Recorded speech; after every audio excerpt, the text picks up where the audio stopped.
Good morning. I'm Eric Reeser. For the second year in a row, the Blue Jackets will have the 14th overall pick in the NHL draft. The league held the draft lottery last night. Jackets had a 1.5% chance to draw first, but could only have picked as high as 4, but they also could have picked lower than 14, so that's a positive.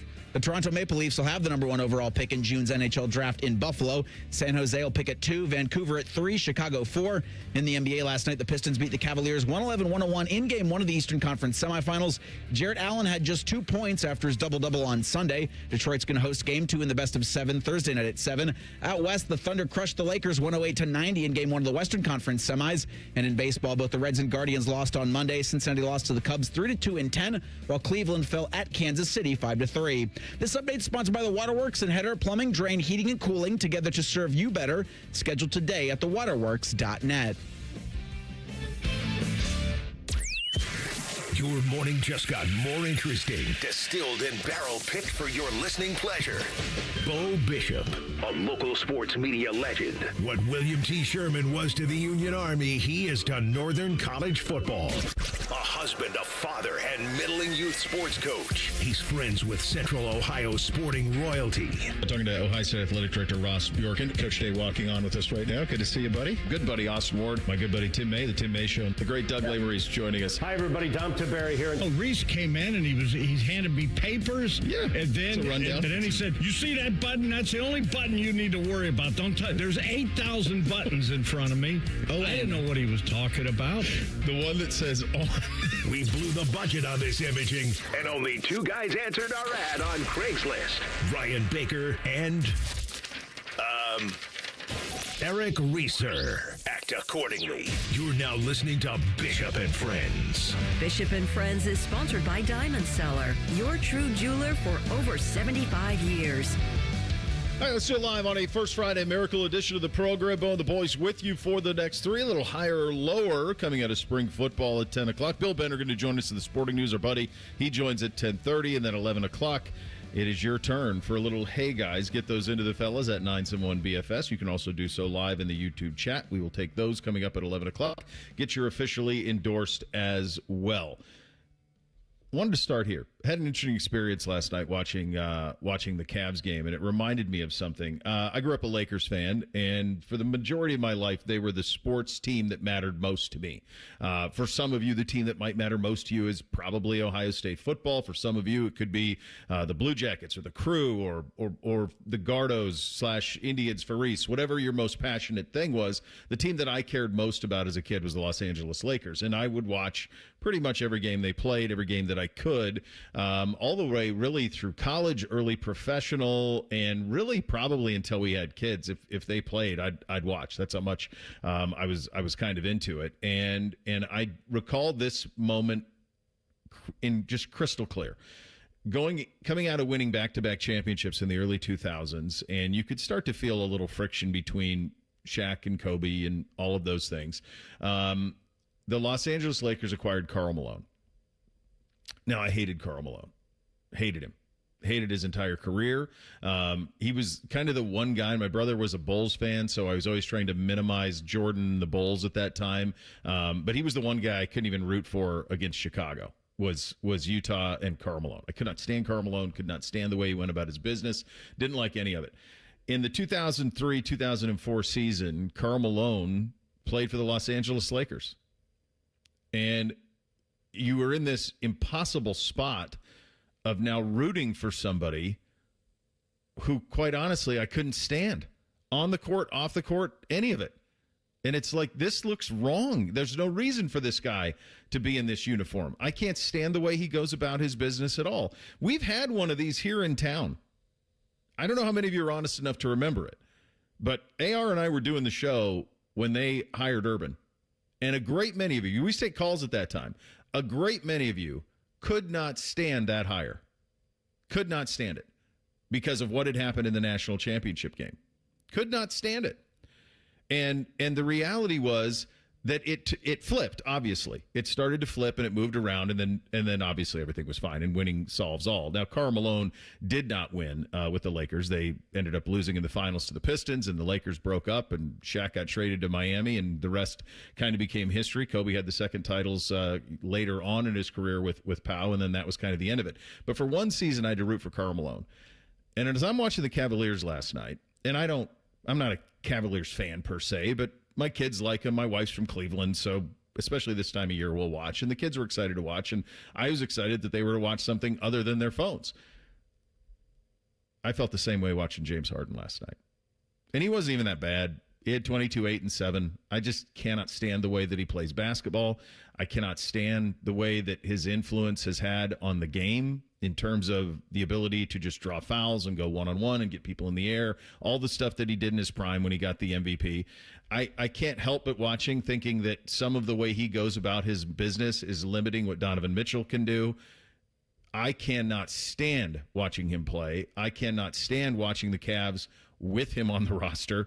I suppose potentially they're better with it or not. I haven't watched as much as you have, Reese. I don't know if this is a better version of them or not, but I just know I can't stand watching this. And yet I have to, and I'm going to root for them because I want them to at least beat the Pistons, and at least for our sake and for all of your sake who are Cavs fans, get to an Eastern Conference final, hopefully against New York, and you kind of have all the atmosphere that kind of comes with that. But I don't know how many more games of watching this guy play basketball I can handle because I feel like I'm at the end of the rope with it right now. I would say you've at least got 3 more. If they are swept out of the Eastern Conference semis, I think they come to an agreement with Harden to trade him. He's got a player option for next season. Yeah, I don't think he'll be on this roster. I said this on T-Bone and Tyvis the day after the Garland-Harden trade. I said the Cavs just went from an Eastern Conference semifinal knockout to an Eastern Conference semifinal knockout. I understand their desperation. Like a move, you think? The move was linear. You're paying about the same price. In Harden, you're getting an aging vet that's going to, in the playoffs, drive you nuts, rather than a young player that you can't rely on to be healthy by the playoffs. And throughout this regular season, the only thing that's mattered is the postseason. Yeah. And I think for Harden last night, because there's a moment in the fourth where the Cavs tie it up, largely because of the 13 points for James Harden. But I also saw this, that he had just as many shots made as he had turnovers.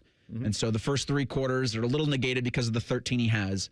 But also, with the free throw disparity last night, I think the Pistons went to the free throw line 36, or at least had 36 free throw attempts compared to just 15 for the Cavaliers. Donovan Mitchell, after the game, says, well, I don't flop, when he was asked about the disparity. Well, James Harden does. Yeah. And I wonder if because you're wearing the same uniform, because there were some times where Harden was looking for the flop call, and he didn't get it. He does that silly jump into the defender as he's shooting in hopes to get the call, and they didn't give it to him. This is going to be a frustrating series if Harden continues to play like this, and there's no reason to believe that he won't. You ever had to root for somebody you hate, Beck? It's funny because I'm trying to think of this with my teams. I'm trying to think. Hating. There's 2 I can think of for Blue Jackets that you ended up hating, but my guess is you didn't hate them in the moment of acquisition. That'd be Adam Foote and Jeff Carter. I was about to say, did Jeff Carter do anything for you? So, I never had the vitriol for Adam Foote like a lot of people did, and I understand he forced his way out, but the Adam Foote move was great. It's what the Blue Jackets needed. Unfortunately, they didn't do more with that and get more around him. The Jeff Carter thing, I don't think I ever had the hate for Jeff Carter because he never wanted to come here in the first place. No. So why would you make the trade? And it was just a desperate move. So I was probably more mad that the Blue Jackets made the move and I always thought Mike Richards, who ended up getting traded to the LA Kings first from the Flyers before Jeff Carter came here, Mike Richards was always the guy I wanted from the Flyers anyway, because he was that guy that is a jerk, is a prick on the ice. Yeah, but he didn't play that way. No, he did not. Mike Richards played that way, and that's that guy that the Blue Jackets have always kind of needed. One guy I think of that probably a lot of Blue Jackets fans didn't like when he came in, but they ended up loving him, and it's just like a Brad Marchand situation, is Scott Hartnell. There's a good one. a lot of hate for Scott Hartnell. Now, I always loved Hartnell's game, and I thought it would be perfect, just like I love Brad Marchand's game and think he would be perfect for the Blue Jackets. But there's probably a lot of people when that move was made that didn't like it. I can think of one on the Browns, and it wasn't because he came from another team. It was because he came from Michigan, and I actually never thought he would be very good, was Jabril Peppers. Jabril Peppers, yeah. I never carried liked that. He really thought that people didn't like him because he went to Michigan, and I don't think that was. I don't think that was that big of an issue. Was that side of it? Like Donovan Peoples-Jones didn't have any trouble with that. I don't think it was that. I think most people thought it was a reach to draft him where he was drafted, and maybe that was where the issue was. Do you guys remember? How did you feel about the Urban thing? I remember because I covered him at Florida, and I remember I had to come on here all the time and say, like, I promise you, he is going to win at a massive level. And there were a ton of people who were pissed off at that hire. I was thrilled. I mean, I remember AR can attest to this. We took a ton of calls of people that were pissed off about that. Just still sore over 06. I guess, yeah. But I remember was it the Capital One Bowl that Ohio State played Florida in? I'm like, that's fine. We got your coach. Like thinking that he was the Gator Bowl, wasn't it? Gator Bowl. Thinking he was going to do exactly what he did in Florida at Ohio State. Yeah. Like it was just going to be national recruiting. You're winning all of these battles. You're actually able to take on Nick Saban and win. Yeah. And you're going to build your program. I think there were a lot of people that saw what Urban did coming because it was just known. Yeah, I never had a problem with the Urban thing because you knew he was going to win. He was one of the best coaches in college football, and you were getting that. I will say this, Bo, talking about the hate, and we talked about this a couple weeks ago. I do not think transfers between Michigan and Ohio State should be allowed, and I don't trust any Buckeye that was a Wolverine before. Like Justin Pippen, I'm never going to like him, and I'm never going to trust him. Well, yeah. I mean, how about Kerry Combs running around in maize and blue? How crazy is that? That's awkward. When every time I see an image of them with him up that, I just think that looks crazy to see him in that stuff. That's where I don't know if you've heard this, but that's where it's the funny thing about, I'll just remember this with the Urban thing. I remember we're doing Bishop and Rothman, and I said, Urban coming to Ohio State is Don Draper selling Mercedes-Benz. Mad Men was at the middle of its run at that point. And I remember saying that. And then John Hamm became later the voice of Mercedes-Benz in their ads. Like it actually ended up happening. Don Draper did sell Mercedes-Benz. Rooting for people you hate is tough, or at least hate to watch. I don't think personally against Harden. But bigger picture, obviously, that one didn't go well last night. And really, this was not great from an entertainment standpoint. We'll get to all of those things. Ryan Day said something with us yesterday that the timing of it is certainly pretty prescient. We'll get to that coming up at 9:30. We're off and running on a First Friday. Bishop and Friends, right here on The Fan. We have so many local shows, I can't fit them in a 10-second promo.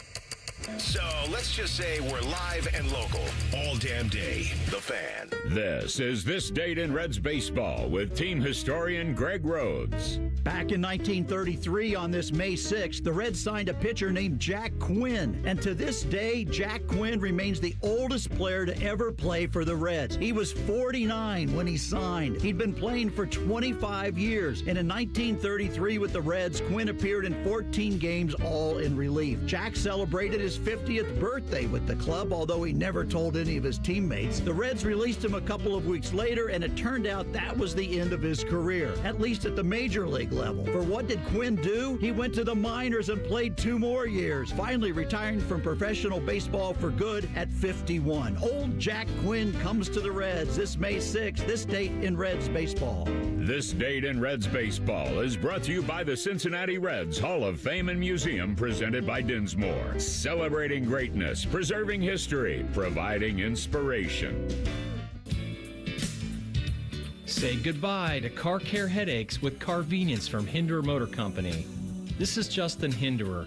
For only $49, we'll pick up your vehicle, leave you with a rental, and return it fully serviced and spotless.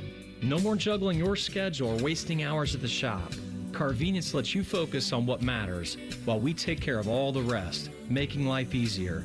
Schedule your service today at HindererMotorCompany.com. Spring is here. Now's the time to get your air conditioner ready with a $49 AC tune-up from Columbus Worthington Air. An AC tune-up can help save money on your energy bill and prevent expensive breakdowns. As your local home service experts, everything we do is backed by our exceptional service guarantee. Proudly serving Columbus homeowners for 90 years and counting. Columbus Worthington Air and Bryant Heating and Cooling. Whatever it takes. Visit cwaohio.com/radio for details, terms, and conditions. License number 47543.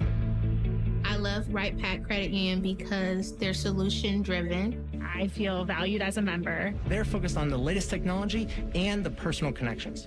Experience benefits that go beyond banking with Right Pack Credit Union. Just ask our actual members. I definitely recommend Right Pack to all my family and friends as a credit union of choice.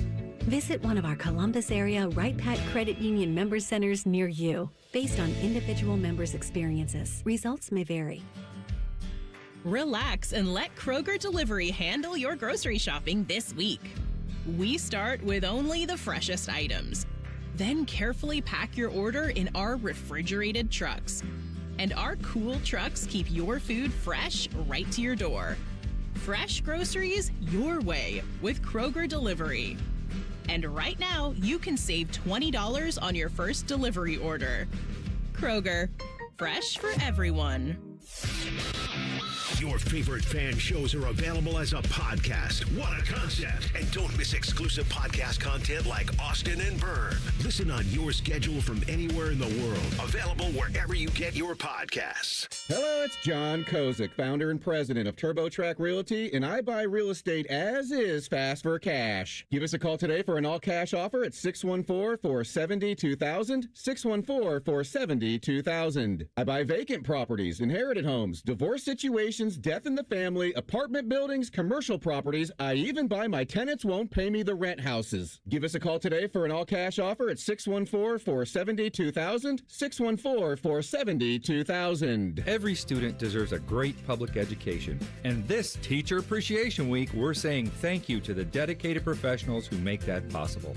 I'm Ohio Education Association President Jeff Wensing, inviting you to join us in celebrating Ohio's great public school educators. Tell us about a great teacher making a big difference, and they could win a vacation package from NEA member benefits or other prizes, including pizza for their students. Go to ohea.org/thank-a-teacher to nominate a teacher today. Fan weather. From the Logan AC and Heat Services Weather Center. Cloudy skies eventually become mostly sunny throughout the day, with our temperatures getting up into the upper 50s to low 60s, and then for tonight, becoming mostly clear overnight with our lows into the upper 30s to low 40s.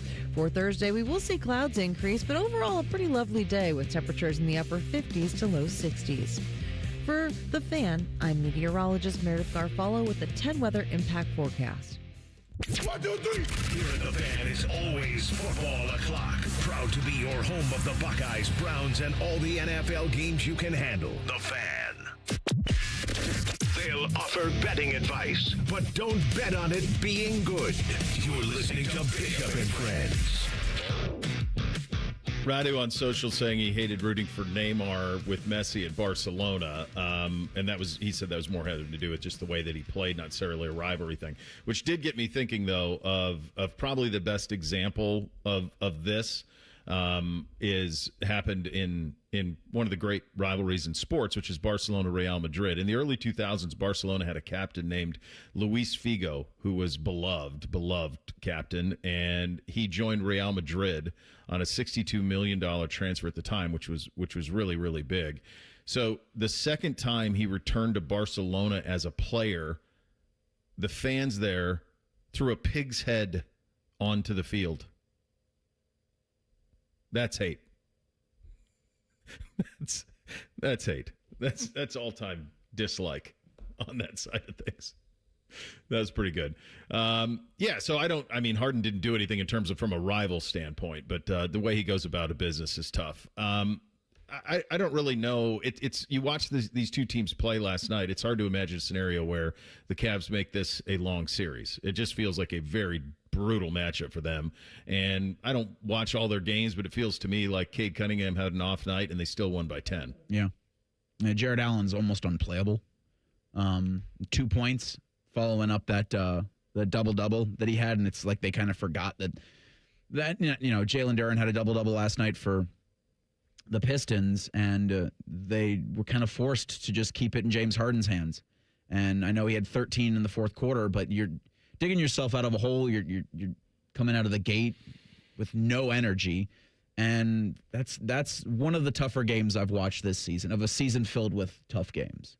There's just no real fight in this team.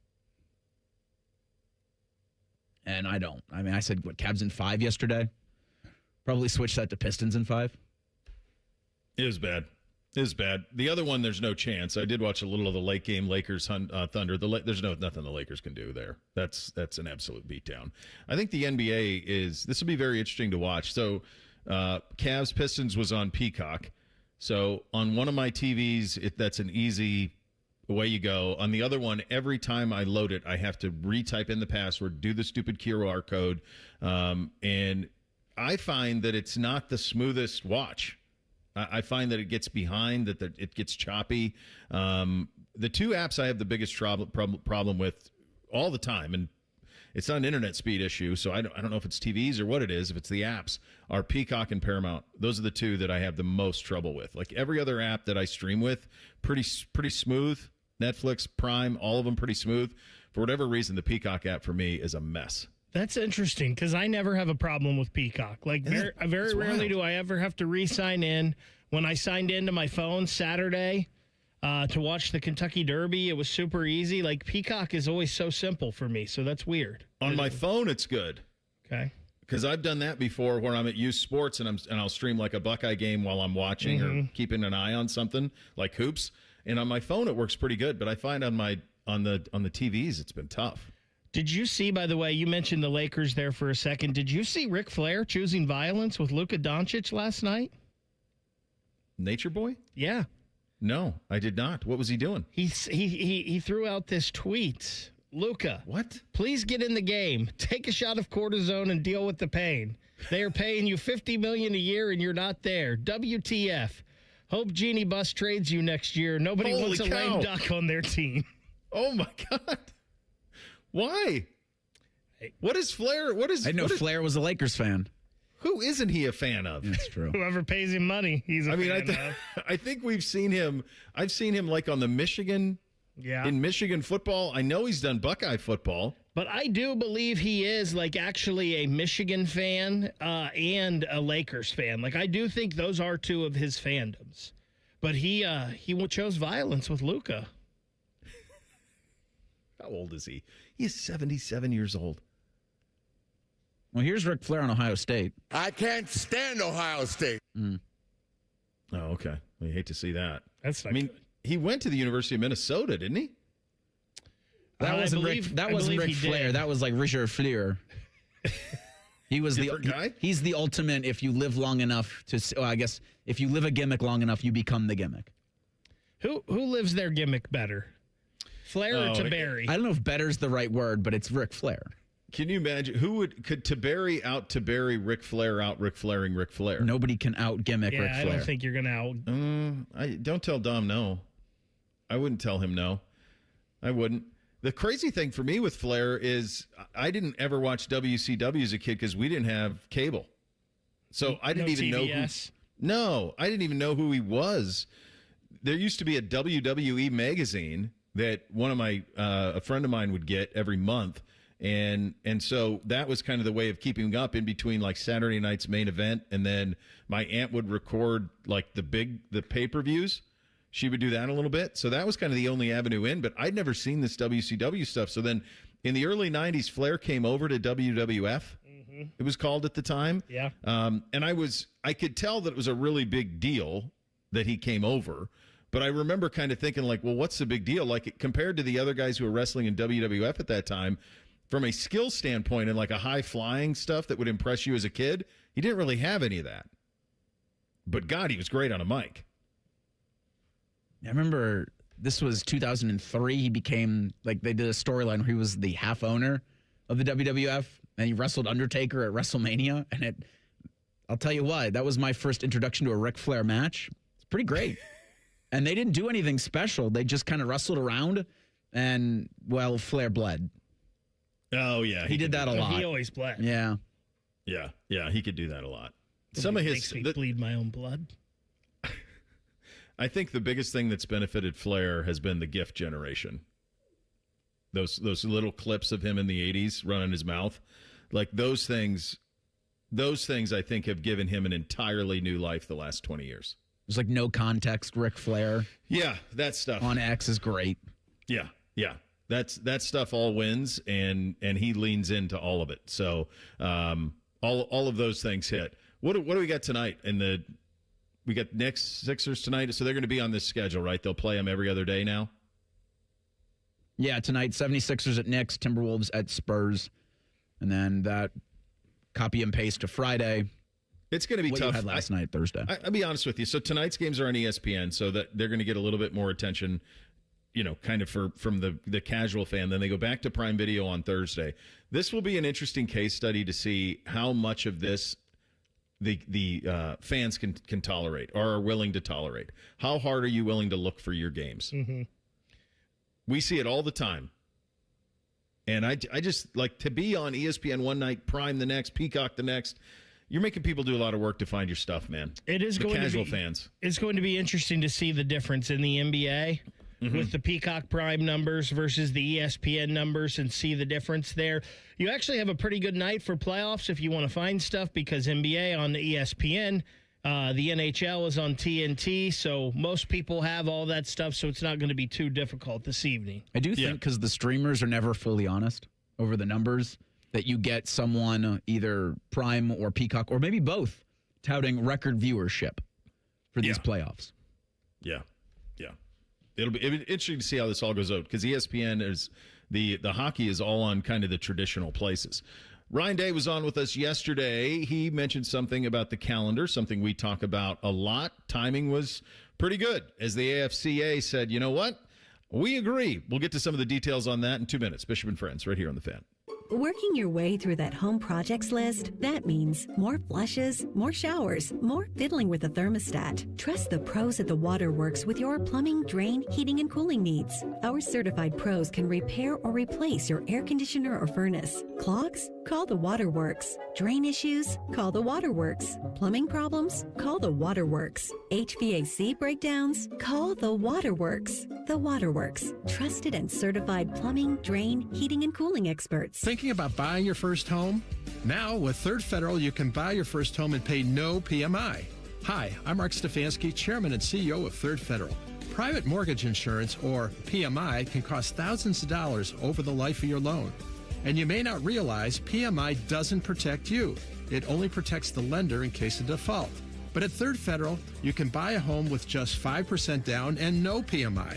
Plus, first-time home buyers get $750 off a closing cost. So if you're thinking about buying your first home, go for it and visit thirdfederal.com. Even before you find a home, lock in 5.99% APR, 6.02% on a 30-year fixed-rate purchase mortgage. Visit thirdfederal.com or call 1-800-3rd-FED today. APR reflects 15% down for $350,000 loan amount. Rate requires automatic payment program and is subject to change. Restrictions apply. See conditions for closing cost coupon at thirdfederal.com/FTHB. Equal housing lender. When it comes to your roofing, siding, or gutter needs, call Newman Roofing, 614-NEW-ROOF, newmanroofing.com. Hey, it's Austin Ward with a unique opportunity for you. The chance to drop 40 pounds by the 4th with Awaken 180. Fast results, sustainable results, medication-free, and free support for life. 40 by the 4th. This is your year. Awaken180weightloss.com. Bishop and Friends is sponsored by Diamond Seller, your true jeweler for almost 80 years. The Fan, Ohio's sports destination. What's up? What's up, man? What's up with you? All right, here's what's up on a First Friday Miracle edition of the program. Ryan Day on with us yesterday, and one of the talking points that Coach and I had to do with the college football calendar. Here was what Coach had to say about it.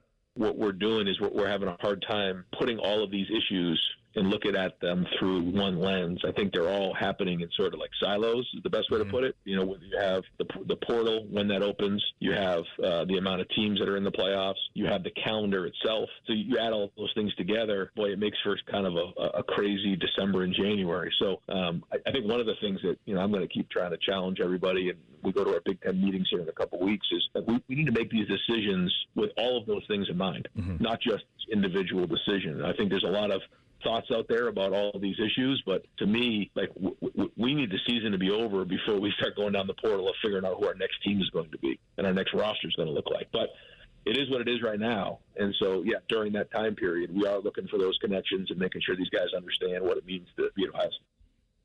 So, Coach was on with us yesterday at 10 o'clock. By yesterday afternoon, Ross Dellinger reporting that the American Football Coaches Association voted last week to recommend that college leaders implement a playoff with, quote, the maximum number of participants. What does that even mean? What, 64? I guess you're connecting the dots and saying it'd be the 2014 model floated by Tony Petitti.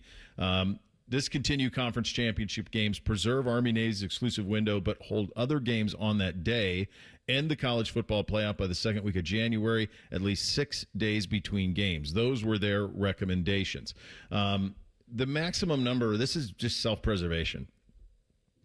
Don't make it, it's not even about money for the coaches. That's athletic directors' jobs, that's presidents' jobs, commissioners' jobs. It's not about the money for the coaches. The coaches want to save their bacon. You can't fire somebody if they say, hey, we made the playoff. What do you mean? I made the playoff. That's the minimum requirement here. You got to make the playoff. Well, if 24 teams can make it, the whole top 25 damn near is in the playoff at that point. So what type of privilege is that if you make the playoff? That's like saying, oh, yeah, we're a tournament team in college basketball, but you lose in the first round every year. Well, okay, well, what is that? That's better than not making the tournament, but not by much. So the 24th thing, it's going to happen.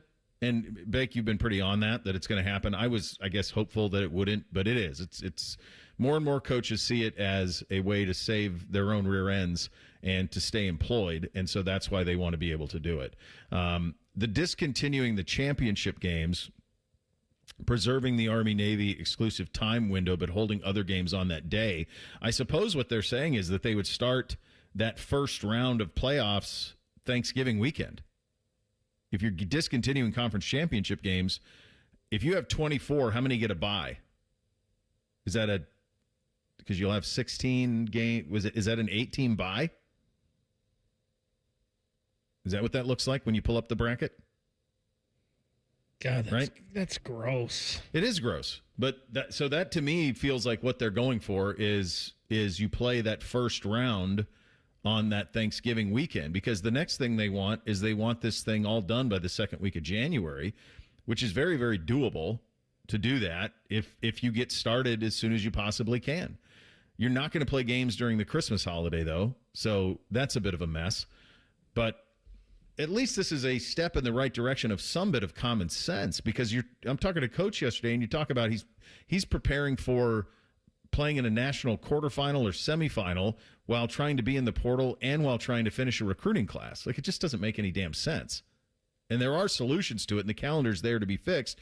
You just have to try to fix it, and it feels like they're finally getting on board with all of that.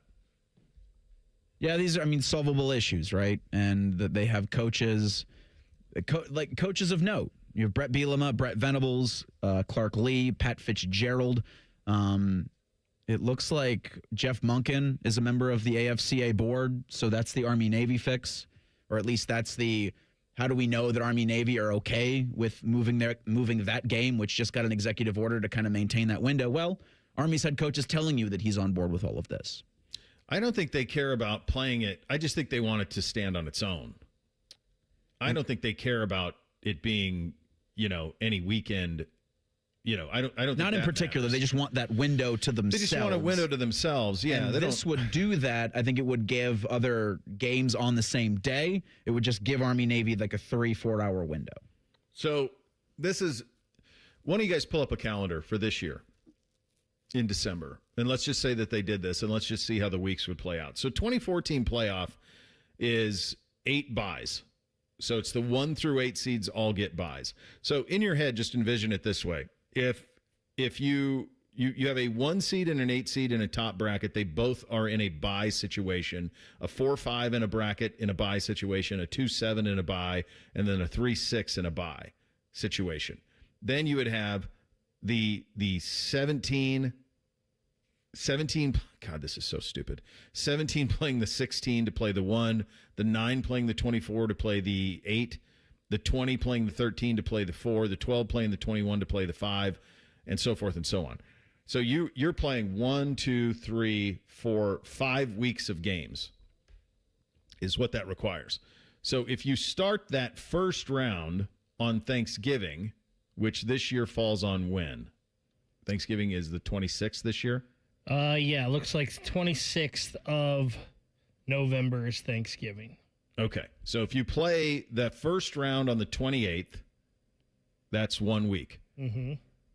That would make the second round That on would the be 5th. December 5th. Okay. The third would be the 12th. The 12th. Honestly, you don't even need to do that because you only have 2 more rounds left.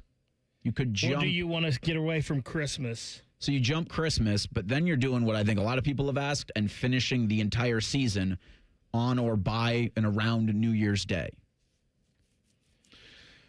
They're never going to do that, but they could play the semifinals. I mean, they really don't need to start Thanksgiving. They could start the first week in December.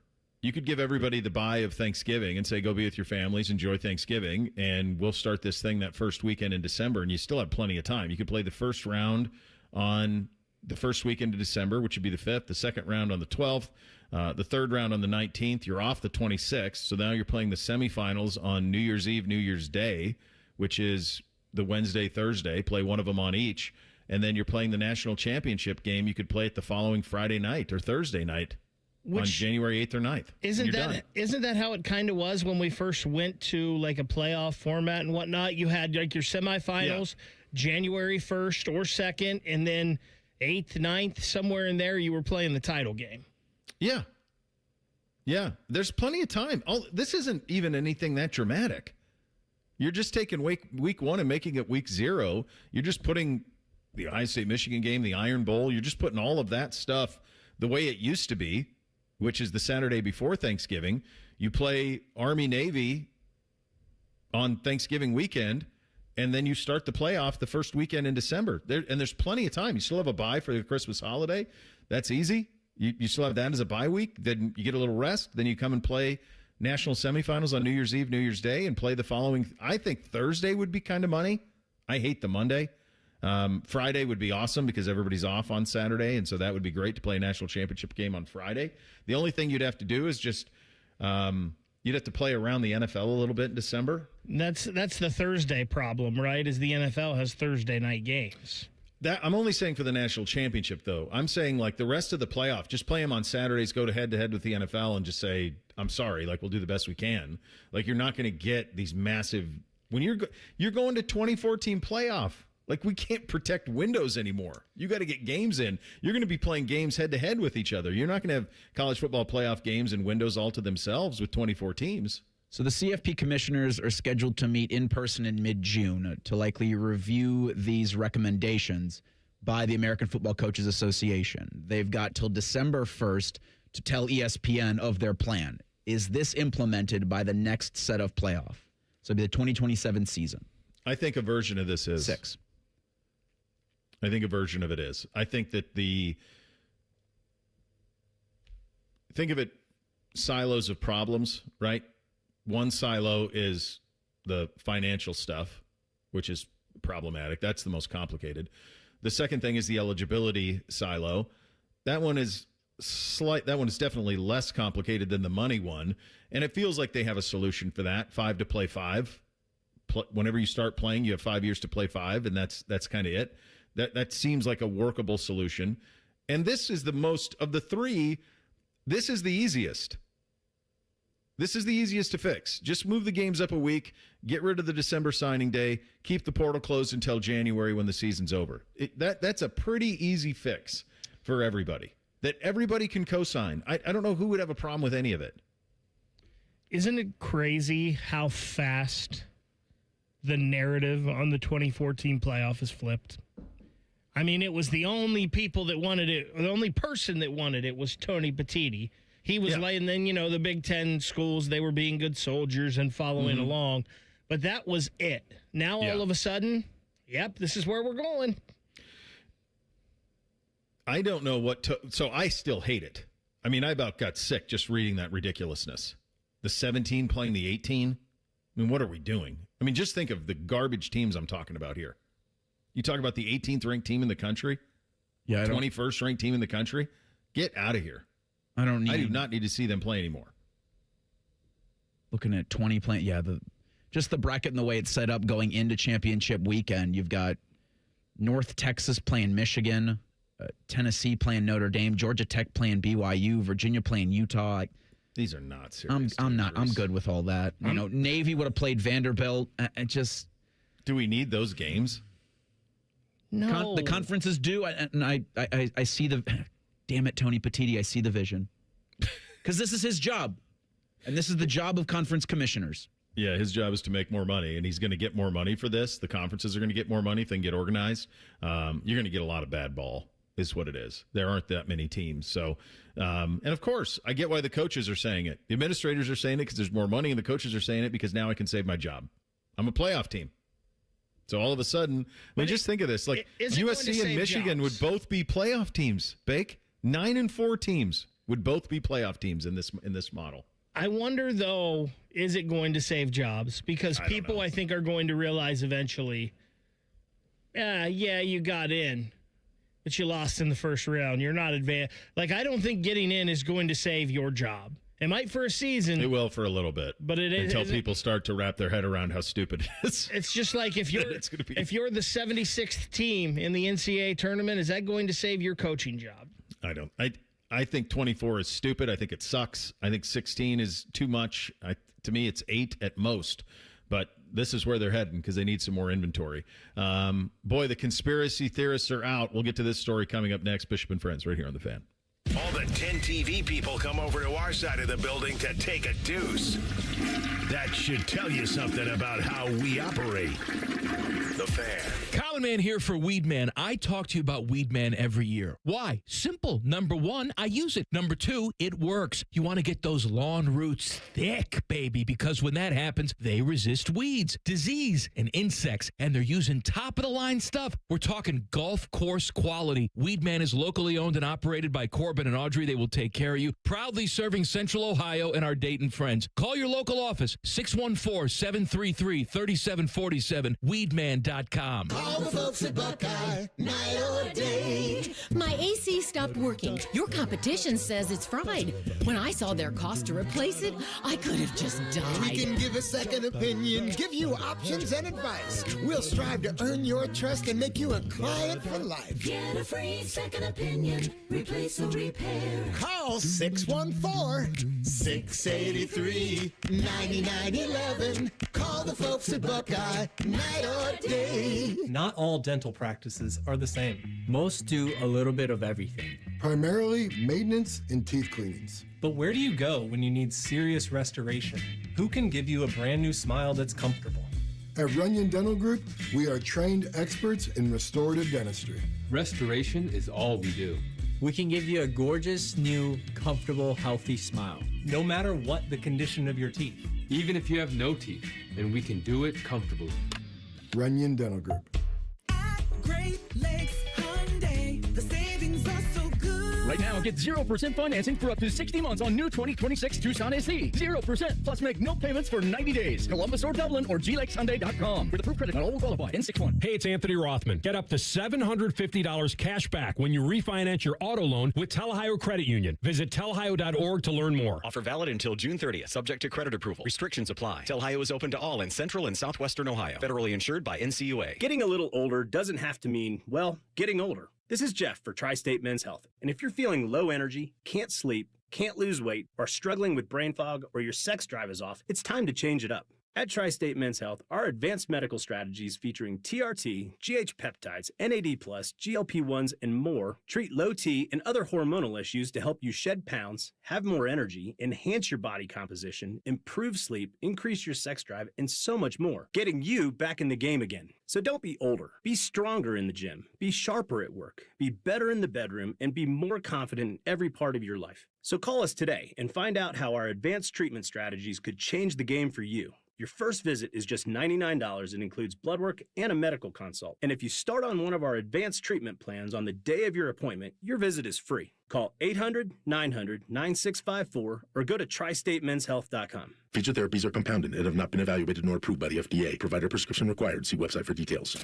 Good news. Jack has personally invited the fan to the Memorial Tournament, and we're broadcasting 30 hours of live content, and we'll try not to embarrass ourselves. Sponsored by Ohio for Responsible Gambling. Visit pausebeforeyouplay.org. Hey, what's up? It's T-Bone. Now is the time to call Comer & Cross and transform your garage with a gleaming new Comer & Cross garage floor. Maybe your garage floor has exposed concrete with stains and cracks or a bad epoxy or paint job. Well, the new Comer & Cross garage floor will transform your entire garage in just one day. Now, here's the great part of this whole story. If you call them right now, they're going to take 50% off installation. Yeah, that's right, 50% off installation from Comer & Cross when you call them today at 1-800-NEW-FLOOR. A Comer & Cross garage floor is the gold standard, guaranteed to never chip, crack, or show tire lift like epoxy or paint ever. Plus, they make it easy. They'll take your stuff out of the garage for you. They'll fix your cracks and pits perfectly like it's a new garage floor, and then they'll apply the proprietary finish that you pick. Yeah, I said it. They'll fix your cracks and pits. What's wrong with that? That's what you want. So call them today at 1-800-NEW-FLOOR to get 50% off installation. That's 1-800-NEW-FLOOR. Or go to comercross.com. The Fan Poll is sponsored by JT's Pizza and Pub, home of award-winning pizza and $2 tall boys. All day, every day. Find us on YouTube. Search WBNS Radio and you can see what Bo looks like. But only if you subscribe. This is Bishop and Friends. Indeed it is. It's your Uncle Bo here. It's time to do something we've all thought about at one point. It's time to upgrade that road trip of yours. And the good folks and my great friends at RCDRV are having their open house sale. Started last weekend, still continues, runs through the 9th. You can shop 850-plus RVs, all trusted brands, because, of course, it's RCD. Plus, they'll have free maintenance seminars, financing incentives, and more. And when you buy any in-stock camper, they're going to give you $1,000 an RCD gift card. And if you buy a motorhome, they'll up it to $1,500. There are no limits in the RV life. It's just you and the family, the freedom to go anywhere. No crowds, no renting a car, no airports. You've been to one of those recently? Get to RCDRV's open house. Started last weekend, runs through the 9th. Still plenty of time, but get there this weekend and start planning your adventure today. I got this from Snagglepuss asking the question, what would they do with the Heisman? I think you just do it Thanksgiving weekend if they insist on still doing it that way. I think the Heisman has to make a decision.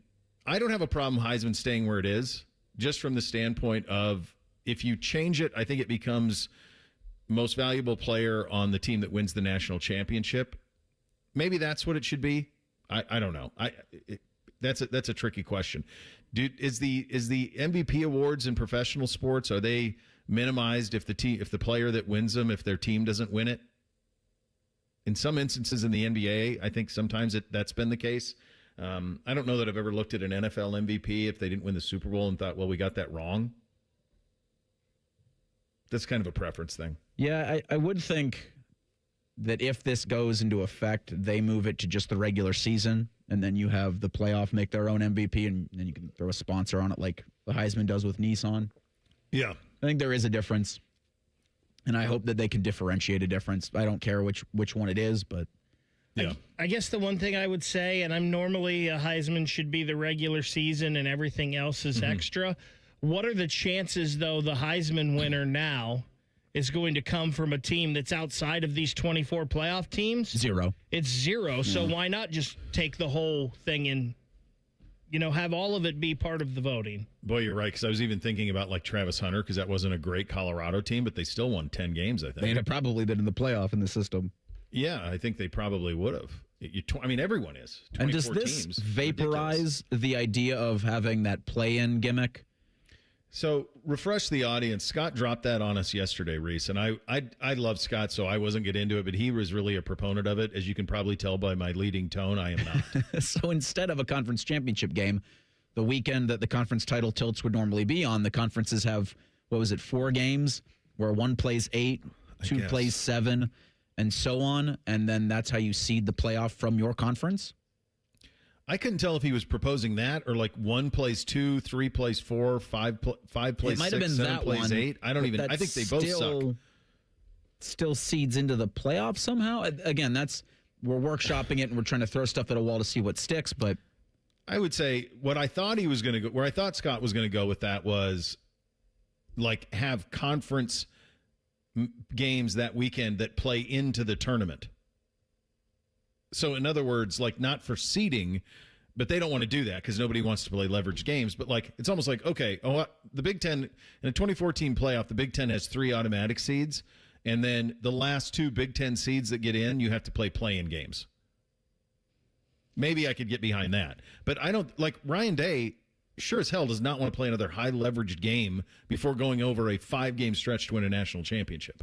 I mean, and I don't think they need to extrapolate that out to the other conferences. Yeah. Like Joey McGuire does it at Texas Tech. Kirby Smart damn sure does it with Georgia. No. I mean, Kirby was pissed off. He's had to play the SEC title game the last few years. So it sounds like to me in this proposal that those would be gone because you're going right in on conference championship week. You're going right into playoff games.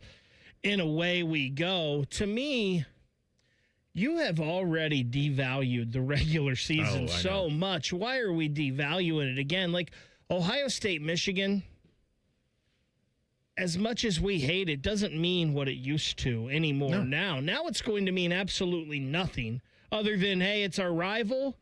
But how many guys if Ohio State, I don't know. Somebody's going to sit that game out at some point, and it is going to piss everyone off. But it doesn't matter in your end game. Dude, we just lived this.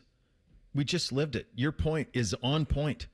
If you could pick between the 24 season or the 25 season, which one brought you more joy? One, you didn't beat Michigan, but you won a national championship. The other one, you beat Michigan, but didn't win a national championship. Yeah, that playoff run's pretty magical. Yeah, it's everything that the purists have feared is all coming to fruition. And it's so funny because you wouldn't trade that 4-game run for anything. But that was one of my least favorite seasons ever watching Ohio State football until that point. Well, and I think that's where we've talked about this the last couple of years, guys. This is the dangerous part of this right now. Because if you are, next year Ohio State's schedule is a real one. And the year after that, they got Bama, and so there are. But even that 24 season, hell, even last season, you had the Texas game, thankfully. Imagine if you didn't have that, because they probably won't schedule those type of games anymore. You had the Texas game, the Penn State game, and you had the Michigan game. Everything else, how much fun was it? It was like, okay, they won, on to the next. Okay, they won again, on to the next. Like, the thing that makes this sport so special forever has been that the games mattered. The games mattered, and the talent wasn't always going to equate, but on any given Saturday, you had to continue to win to have a chance. You go to 24, quite honestly, coaches won't do it, but they could go completely the other way. They could play NFL schedules. You could play no paycheck games. You could just play all bangers, because you're going to go, Ohio State could go 8-4 and make the playoff. No doubt that would happen, playing an ambitious schedule. Hell, last year, Iowa wouldn't even have been they would have been the 17 seed in this ridiculous thing. They were 9-4 football team. And they would have been in. They've already done it. It sucks. It does suck. Now we'll all watch. That's the thing. We'll all watch. And we'll lament how bad some of the games are coming out of that opening weekend. Yeah. Yeah, that's the way it's going to go. We'll get a little higher, lower coming your way next. Bishop and Friends right here on The Fan. Matty Ice has a large tattoo on his calf of LeBron eating a lion. I have nothing else to say. Rothman and Ice. Weekdays from noon to 3. The Fan. Hey, what's up? It's T-Bone. Tired of snoring? Sleep Better Columbus can help with a custom mouthpiece that opens your airway and stops the snoring. No mask, no noise. Call 1-800-MORE-SLEEP or visit sleepbettercolumbus.com today. Stop snoring, sleep better, live better. James Laurinaitis here for my guys at Green & Sons, the premier Kubota dealership in Central Ohio. Green & Sons has all the Kubotas you need to tackle your land and come out a winner. They have zero-turns, skid steers, tractors from 18 to 171 horsepower, and also utility vehicles. My favorite is my RTV Sidekick. The best thing about Green & Sons is they've been family-owned and operated since 1970, and you will love dealing with the Green family and their winning team. Do what I did and check out Green & Sons located in Mount Sterling and Marysville or online at greenandsons.com for all your Kubota needs. When you saw your heating bills this winter, did you think this is out of control? The problem is your house is leaking money, and the only thing higher than your heating bills are your cooling bills.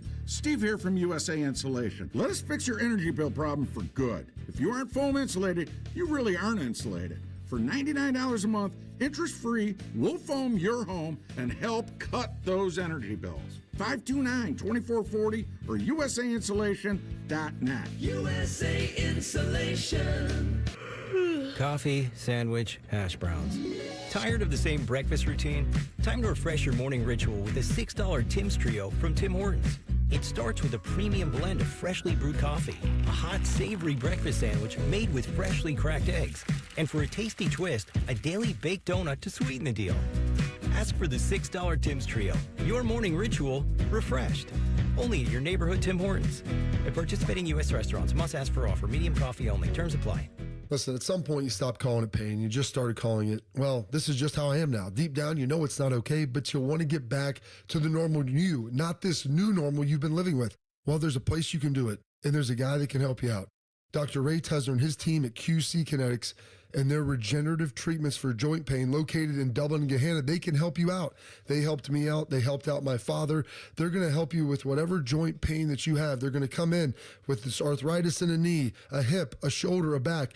You can't move. You don't sleep as well. You want to get back to golfing and running, and you don't want to have surgery or a long recovery. The science is real. The treatments are natural. Your body knows how to heal itself. Let QC Kinetics get the tools to your body to help it get better. No operating room, no hardware, and you can get out this summer and have a good time. So listen, the longer it lasts, you need to get it taken care of. So go to qckinetics.com/Columbus or go to 380-208-4544. As the saying goes, trust is earned, never given. When it comes to your roof, who you trust truly matters. At Newman Roofing, we're more than just a business. We're a local, family-owned company built on honesty, integrity, and hard work. From the very beginning, these core values have shaped the way we do business, ensuring a customer experience that's second to none. Our dedication to quality has earned us the trust of thousands of homeowners across Central Ohio. At Newman Roofing, excellence isn't just a word, it's our promise to you. From the moment we step foot on your doorstep to the final handshake, we strive to deliver an experience that keeps you calling back for more. Whether you need a roof repair or a full replacement, our team at Newman Roofing is here to protect what matters most. After all, when your name is on it, it just means more. So give us a call today at 614-NEW-ROOF or visit us online at newmanroofing.com. Don't just get a new roof, get a Newman roof. Veterans and active duty service members, when your call to service ends, your mission doesn't have to. Go from GI to IT in just a few months at My Computer Career. Prepare for a high-demand career in cybersecurity, protecting people, systems, and institutions from real cyber threats. Cyber warriors are needed now. Will you answer the call? Go to mycomputercareer.edu/CWP to learn more. That's mycomputercareer.edu/CWP, an elite CompTIA certification partner. VA education benefits are available to those who qualify. Spring is here. Now's the time to get your air conditioner ready with a $49 AC tune-up from Columbus Worthington Air. An AC tune-up can help save money on your energy bill and prevent expensive breakdowns. As your local home service experts, everything we do is backed by our exceptional service guarantee. Proudly serving Columbus homeowners for 90 years and counting.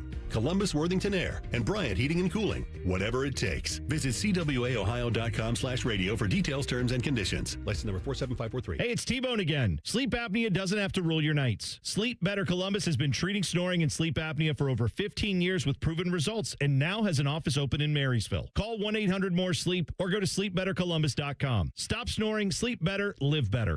Broadcasting live from the McDaniel GM Superstore Studios, driving excellence since 1916. Chevrolet. Together, let's drive. WBNS HD1 Columbus. Good morning. I'm Eric Reeser. No ping pong luck for the Blue Jackets last night. CBJ did not win the draft lottery for the 25th straight year. Columbus will pick at 14 in next month's NHL draft in Buffalo. The Toronto Maple Leafs won the number 1 overall pick, likely to use it on Penn State forward Gavin McKenna. San Jose is going to pick at 2, Vancouver at 3, Chicago 4th.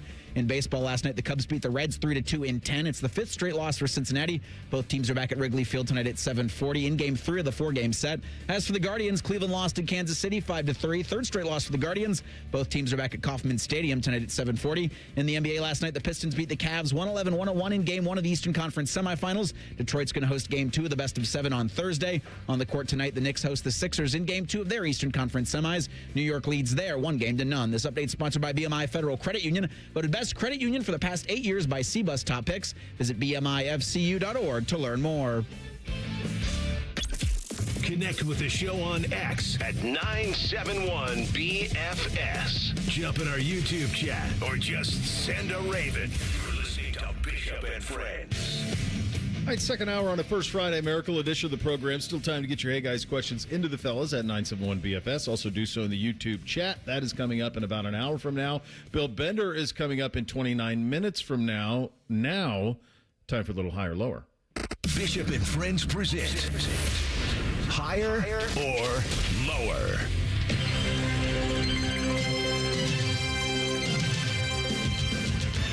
I think it was early this week or late last week. We talked about one ESPN college football analyst's post-spring top 25. I think it was Josh Pate of ESPN. Well, Joel Klatt released his earlier this week.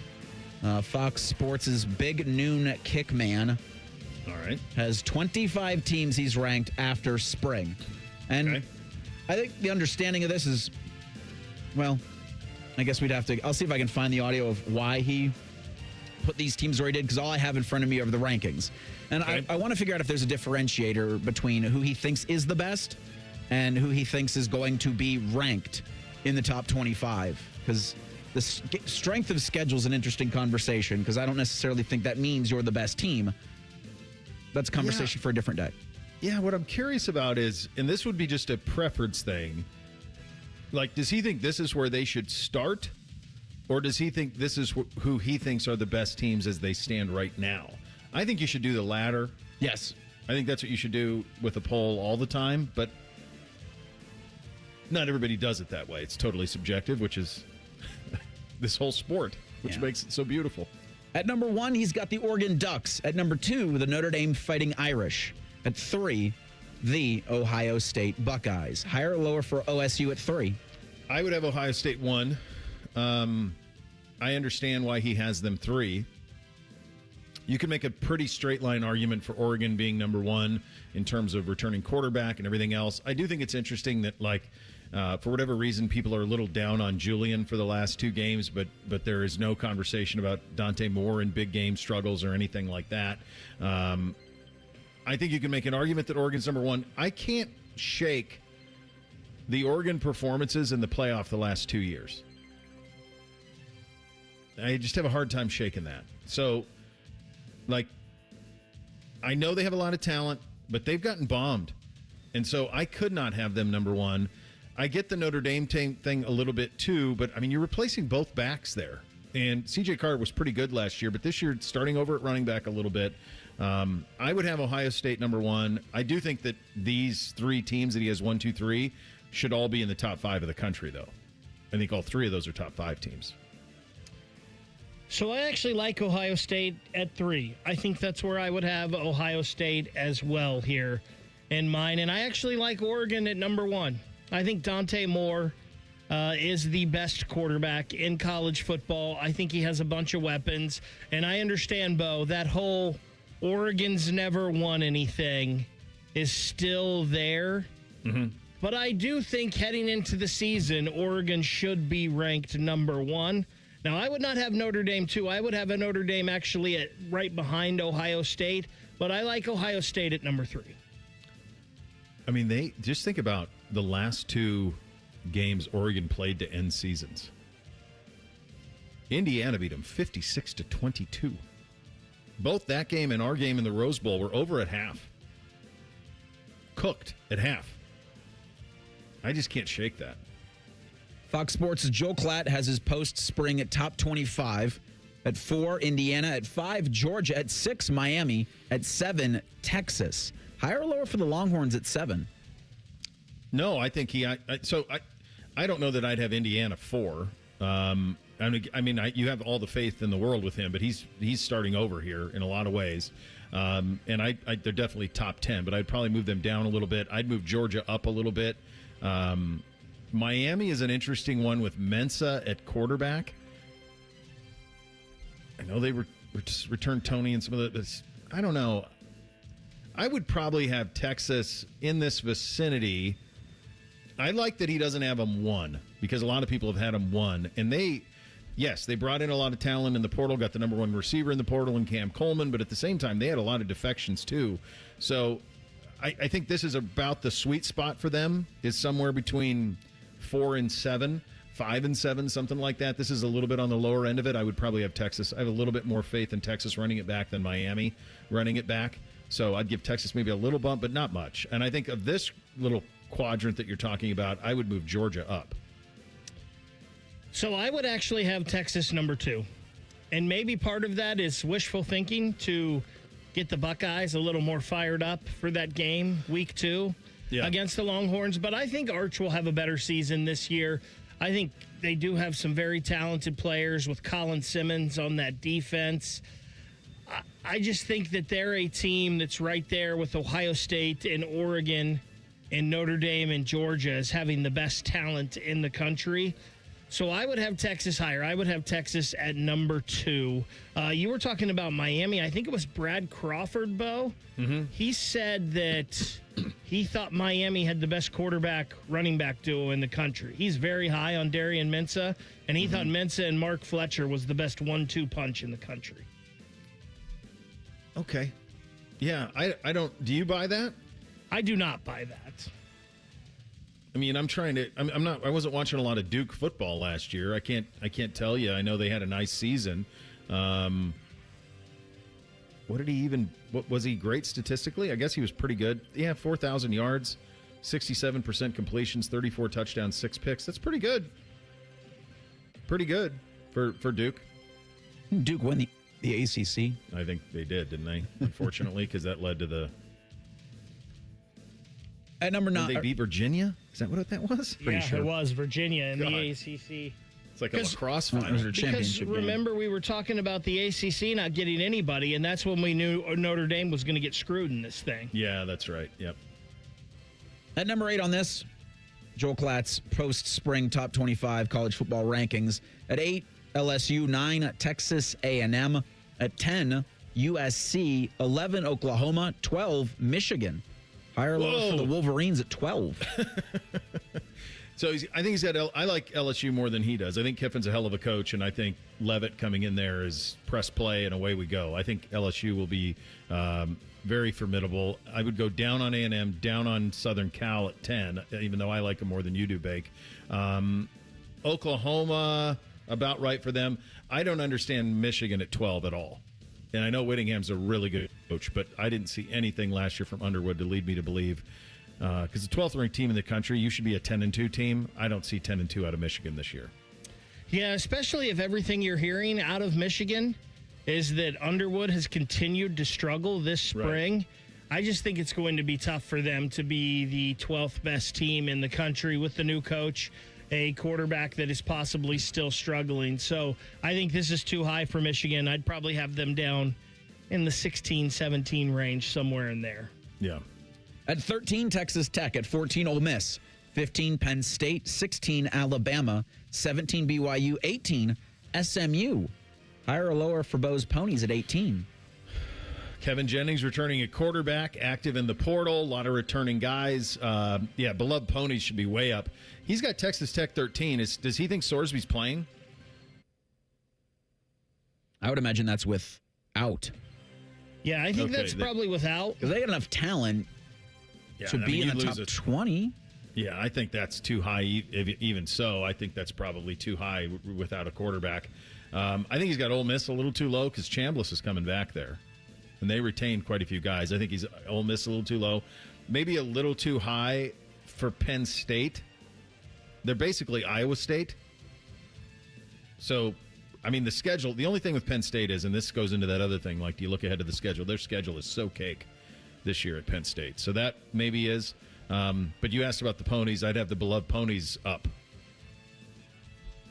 So I feel like 18's pretty close to the right spot for SMU. Texas Tech is an interesting one because Sorsby was coming in there, but I think Will Hammond is still a pretty good quarterback, and it seems like he had like a little bit of an injury issue that is way ahead of schedule right now. So I think that Texas Tech roster is still pretty good, and I think Will Hammond will be fine at quarterback. So that might be right. I'm with you, Bo. You want to talk about 1-2 punches in the country? Trinidad Chambliss and Quan Lacey is about as good as it gets. That's right up there to me with Julian Sayin and Bo Jackson returning for Ohio State. So I know there's a coaching switch over here with them, and Pete Golding's going to have to do it for the first time for a full year. Yeah. But I would have Ole Miss much higher than this. Yeah. At 19, you got Washington, 20 Arizona, 21 Iowa, 22 Houston, 23 Utah, 24 South Carolina, and at 25, Tennessee. Can't go any lower in a top 25 than 25, but higher or lower for the Volunteers. Who's the quarterback at Tennessee this year? Did they dip into the portal again, or did they have a kid that they brought in? He's got South Carolina 24. That season went off the rails for them. But the NFL likes sellers. They've got the defensive end who's going to be a top 10 pick in the draft as well, probably. A lot of talent there. And I also think Utah may be a little too high at 23. Guys, you see this problem we're having, though, here? These teams are all going to be playoff teams. I mean, this just continues the conversation we were having. Like, does anybody need to see Utah and Houston and Arizona and Washington and SMU and BYU and Iowa, like, play for a national title? Penn State with an Iowa State roster? I mean, like, who needs to see any of this? Tennessee's there's a line of delineation between the haves and the have-nots that's still there in the sport. George McIntyre, Faison Brandon. Either one of those two will be your quarterback for the Vols. Yeah, a bunch of freshmen and Brandon. I think I can't get on board with Tennessee in the top 25 right now. I don't know what Tennessee wants to be because it seemed like they were going all in football, and now they are definitely all in on their basketball program this offseason. Yeah. So where are they putting all of their money? It looks like they took their money from football this year and put it all into basketball. So I'm out on Tennessee. Which, by the way, leads into our next conversation, because where do you want to spend your money? I certainly understand the people that say, we spend some money on basketball, we can make like Arkansas, we can be great right out of the gates. We can be like Michigan, hell, win a national title, put a lot of money into it. We'll get to that coming up next. Bishop and Friends, right here on The Fan. We used to have a billboard with our host's face on it, but only ugly people work here now. You mama say you ugly, hey!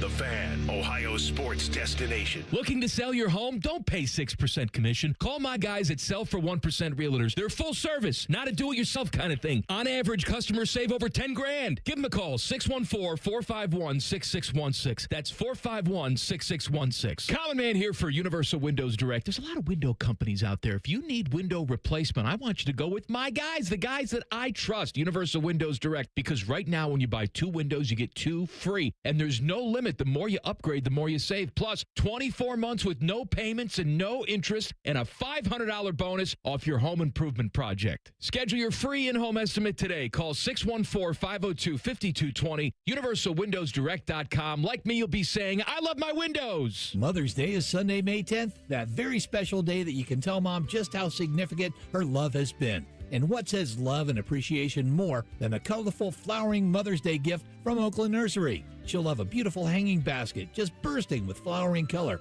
Or shop Central Ohio's largest selection of hand-potted roses in a myriad of colors. Or lovely annuals for the garden. Mother's Day is Sunday, May 10th. Get something extra special this year from Oakland. For 86 years, moms have loved gifts from Oakland Nursery. Hi, I'm Patty, founder of Awesome Tex. I started with a big idea to give old clothes a new life by turning them into recycled fibers and threads. Everyone told me that this was going to be impossible, but Chase for Business believed in me. They gave me a lot of guidance from the beginning. Get financial guidance from bankers in the Columbus community and convenient digital tools all in one place. Learn more at chaseforbusiness.com. Make more of what's yours. Real customers compensated. JP Morgan Chase Bank, N.A. member FDIC. Every year, tens of thousands in Central Ohio choose Columbus State Community College to start what's next. They're earning degrees that open doors to in-demand jobs, stable careers, and real earning power. They're bridging the gap to an affordable university bachelor's degree, avoiding the trap of student loan debt, and moving their lives and our community forward. Columbus State is making Central Ohio stronger. Apply today at cscc.edu. I started my first business when I was 12, mowing lawns for about $5 a yard. I learned if you do the job right, people trust you and customers care that you show up and do what you say you're going to do. Hi, I'm Tommy Mello, owner of Don's Garage Doors. From garage door repairs to upgrades, we show up, we stand behind every job. We only use the best parts, and spring's guaranteed to last a lifetime. When you care about the people you serve, you work harder and it shows. Call Don's Garage Doors today or schedule online at donsgaragedoors.com. Garage doors, no one knows more. Have you ever met a man who wins money betting on tennis? Enter Scotty Vegas. Join Scotty and Dave Biddle for On the Money. Presented by Ohio for Responsible Gambling. Sunday mornings at 9 on The Fan. How do you make a UDF ice cream quake? Easy. Pick any flavor of UDF ice cream, add your favorite mix-ins, and you've got a quake. Now, how do you pick your flavors and mix-ins? That's the hard part. Ice cream quakes, only at United Dairy Farmers. Hello, it's John Kozik, founder and president of TurboTrack Realty, and I buy real estate as is fast for cash. Give us a call today for an all-cash offer at 614-470-2000, 614-470-2000. I buy vacant properties, inherited homes, divorce situations, death in the family, apartment buildings, commercial properties. I even buy my tenants won't pay me the rent houses. Give us a call today for an all-cash offer at 614-470-2000, 614-470-2000. Feeling stressed or overwhelmed? Not sure how to get the mental health help you need? We've got your back. Call the Mental Health Insurance Assistance Office at 855-438-6442. We'll help you figure out what mental health benefits may be in your health plan. No more confusion, just the support you deserve. Call the Mental Health Insurance Assistance Office at 855-438-6442. Fan weather. From the Logan AC and Heat Services Weather Center. Cloudy skies eventually become mostly sunny throughout the day, with our temperatures getting up into the upper 50s to low 60s, and then for tonight, becoming mostly clear overnight with our lows into the upper 30s to low 40s. For Thursday, we will see clouds increase, but overall a pretty lovely day with temperatures in the upper 50s to low 60s. For The Fan, I'm meteorologist Meredith Garfalo with the 10 weather impact forecast. All the Ohio State conversation you can handle. The Buckeye Show. Weeknights at 6. Your Ohio State flagship station. The Fan. Our top men are working on everything except this show. We have top men working on it right now. Who? Top men. You're listening to Bishop and Friends. Indeed you are. We are proudly brought to you and sponsored by our great friends at Diamond Cellar, your true jeweler for nearly 80 years. TikTok, guys. Mom's Day is coming. Graduations. They'll take care of you. I assure you of that. The conversation, you brought up Tennessee and the big in on basketball. Arkansas did the same thing.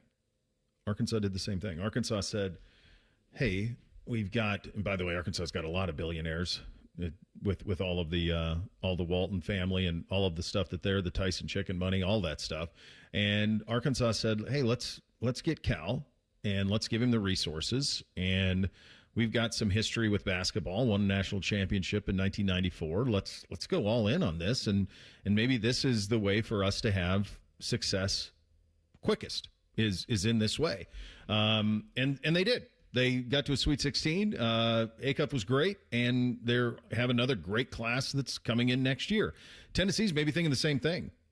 Like, is it easier to just do this and kind of go all in on hoops and try to win a national championship this way? You've seen teams in the SEC put their resources towards baseball and try to win baseball. It matters a lot down there. 10,000 people show up to some of those places on a Friday night for a baseball series in the Southeastern Conference or in the ACC. So how you decide to spend your money is a twofold equation. It's first in NIL that has been funded, and NIL comes in two different forms. It comes in true NIL, i.e. Jeremiah Smith, Red Bull. It also comes in collectives, which is essentially pay-for-play NIL. Then in addition to that, there's the 20-some million bucks that gets spread around teams. So the tricky thing there is if you are putting an operation together and you have a player who has a massive number of true endorsements, true NIL, they might not need as much to be coming from your bucket, if that makes sense. So let's say Bake and Reese, let's say you both are $6 million players. Hell yeah. Okay? Let's say that Reese has endorsements with pick three companies you want endorsements with. Let's go Adidas. Yep. We'll go Chipotle. Perfect. And Red Bull. Perfect. I'm kind of like Jeremiah Smith in that regard. Perfect. So you've got the Jeremiah Smith package. You got those three. It's a great gig. It's a great gig. So you've got those three, and they are paying you $5 million a year from those companies for you to endorse those products. Well, let's say Bake's like, you know what? I'm a $6 million player too. I really don't want to do any of that. I just want the $6 million because that's the rate. Well, that money, and we said, well, we can't lose Bake. That money is going to come from collectives, and it's going to come from salary. So if you're putting an operation together, you want all of the Reeses that you can, because those guys allow for you to take that other money and spend it on other players. So if you have guys with true NIL, because here's the secret, these kids don't care where it's coming from. If you have kids with true NIL, then you can take that salary and go spend it elsewhere on the roster. So this gets back to the conversation you're having around where to spend the money, which dovetails into this next conversation in terms of this interview that the Columbus Dispatch did. This was on May 1st with Dr. Ravi Bellamkonda, the new president at Ohio State. And Bellamkonda says in this interview that the default position for Ohio State is to maintain the 36 athletic programs. He says, quote, "We're very committed to Olympic sports beyond all the revenue sports and such, but like any good leader, you have to be open to other possibilities. But I don't see any reason to go away from that mission unless we have to for some reason. So as long as we're able to compete, take care of all these sports and do well, our intention is to try to continue that." The scenario that we just played out with you two, if you have too many guys who play the role that we had Bake play there, then this stuff has to go away. In order to maintain all of this, you need your high-profile guys to take money in true NIL, as much as they can get. And then you can start to spread everything else around.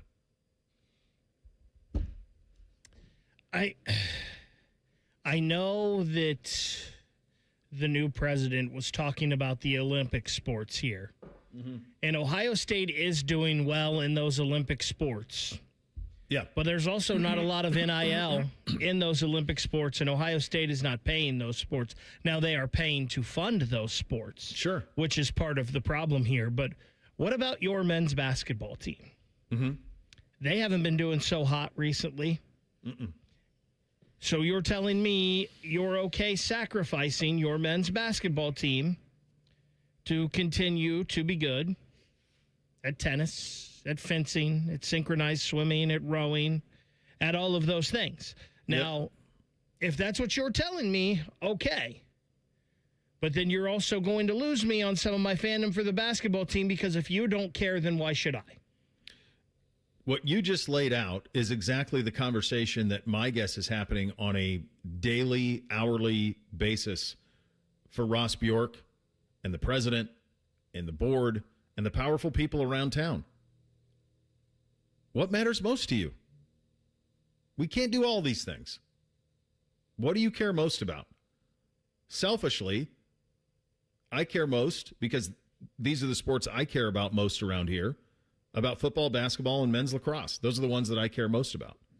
Lacrosse probably isn't for all of you. There's probably a great many of you that say, boy, the baseball team could be good.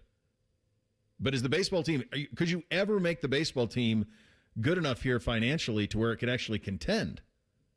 There's no real history for that. The lacrosse team's played for a national championship. Like, there's some history there. I don't know that the baseball team could ever do that. Do you know why they went away from having the lacrosse team or lacrosse game be the appetizer for the spring game? I don't. Because that used to be really cool when they did that. Yeah, where they would play that at noon. Yeah. Yeah. I also wonder, with the baseball team, like, where's Nick Swisher? Buddy, they named the Great field question. after you. Why don't you start helping out here? I'm thrilled to read those comments from Bellam Conda. I was skeptical when Ross first maintained the stance that Gene Smith had of we're going to keep all 36 sports. And then Dr. Bellam Conda says we're going to keep them as long as we're competing at the highest level. I think that's the most important caveat there, because I do think having as many sports as Ohio State does is it's a legacy thing for Gene. It's something that I think it's good that leadership understands the importance of that for the overall health of the Ohio State University.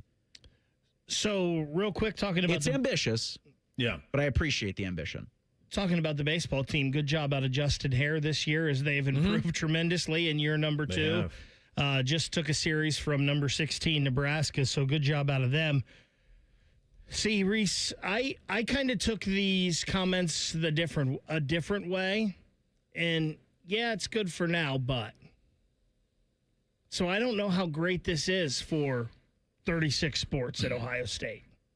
It sure seems like that's what they want to do, but you've got to make sure your sports that make you money are competitive. And we know football is number one with that, and it's always going to stay competitive. They're going to give the resources there.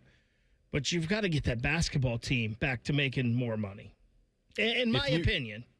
If you said to Joe Buckeye fan, a basketball team that consistently gets to the Sweet 16 and wins the Big Ten, or keep a combination of 12 sports that are non-revenue makers, my guess is Joe sports fan would choose the former. Now, alumni may feel differently. There might be alumni who have a great sense of pride in having 36 sports. There might be. Probably is. The baseball one is an interesting one, and it's an incredible season that they've had. How many Big Ten teams do you think are ranked in the top 25 in college baseball right now? 4? 3. 2. Nebraska's Michigan and 25th. Nebraska? No, Michigan's not ranked. Oh, wow. No, Michigan's not ranked. Nebraska's 25th and USC's 18th. Oh, I forgot. USC is a Big Ten school, aren't they? Sure. Yeah, they sure are. Someone should add Oregon State. They're ranked 10th. Little revenue generator there. We'll get with Bill Bender in 2 minutes. Bishop and Friends right here on The Fan. I'm Leslie from Pella Columbus. And I'm Wilson from that other window place. Wilson, it's important to us that when you call Pella Columbus, you talk to a real person. You should hear how smooth it is when you call us. You calling right now? Yep.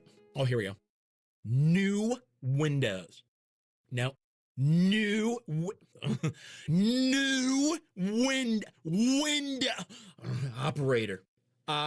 Get the windows that homeowners rated the leading window brand in Columbus at PellaColumbus.com. Hey there, friends. It's Bo Bishop. If you want to upgrade your summer road trip, you got to see my friends at RCD RV. Their open house sale going on May 2nd through the 9th includes free maintenance seminars, financing incentives, accessory discounts, and more. Plus, shop over 850 RVs from all the top brands. Need more? Buy any in-stock camper and get a $1,000 RCD gift card. Or go motorhome and grab $1,500. The RCD RV open house sale, May 2nd through the 9th. Don't miss it. Visit rcdrv.com and start planning your adventure now. Get in the zone, AutoZone. Welcome to Markdowns for Miles at AutoZone. Thanks. Is oil marked down? Save up to $15 when you buy 5 quarts and a filter. And fuel treatment? 2 for $9 on Lucas. Brake pads? Marked down to free. Free? Get free Duralast brake pads when you buy 2 Duralast rotors. That's several markdowns. For many more miles. Get in the zone, AutoZone. Restrictions apply.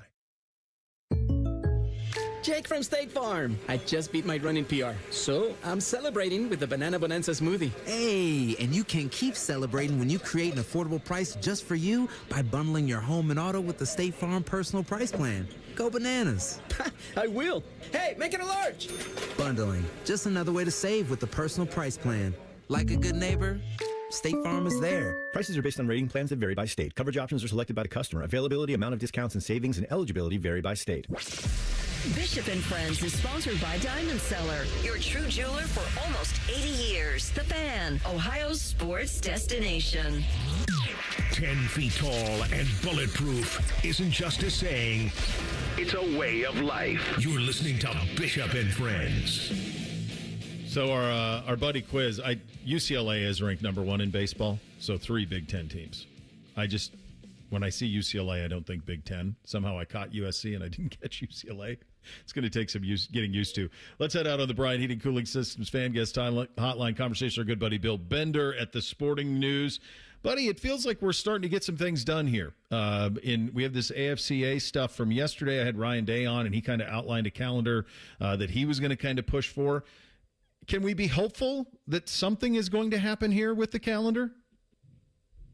Yeah, I think that's, and Coach Day would say, that's got to be the first priority. We've got to fix the calendar. And I didn't hear what he said in terms of I think we can all agree, though, that the season is too long. When the playoff is too long. The playoff takes like 50 days. It does.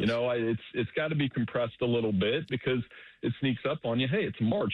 How many of these spring games do you have starters that were in the playoff? Like Indiana, for example, had, I think, 16 projected starters didn't play in their spring game. So that just tells you that they're cautious about the calendar. The big one with me is conference championships. I think they got to go. I think we got to get rid of them. I understand both sides of the argument, but I would lose those. I would get rid of them yesterday. I don't think anybody wants to play them anymore. I've always said make week 0, make week 1, play the Ohio State-Michigan Iron Bowl, all of that the Saturday before Thanksgiving, give Thanksgiving Saturday to Army-Navy, and then start the playoff the first Saturday in December. And there's plenty of time. You're still going to get a bye around the Christmas holiday to have this whole thing done by January 8th or 9th. And then, Bill, isn't then the next just common sense thing to do to just get rid of that December signing day, get that out of the mix, and don't open the portal until it's done? That feels like we just did it in 30 seconds. Do you do the portal at the end of the spring, or do you want the portal in January? That's the other big one. I personally, buddy, would do it after spring semester to have some sort of something that made sense. But I don't think coaches want that. I think coaches want it in January because they want to have, quote, their team with them for spring football. So now if you want to move spring football to June, which I think would make a lot of sense, now maybe you're on to something.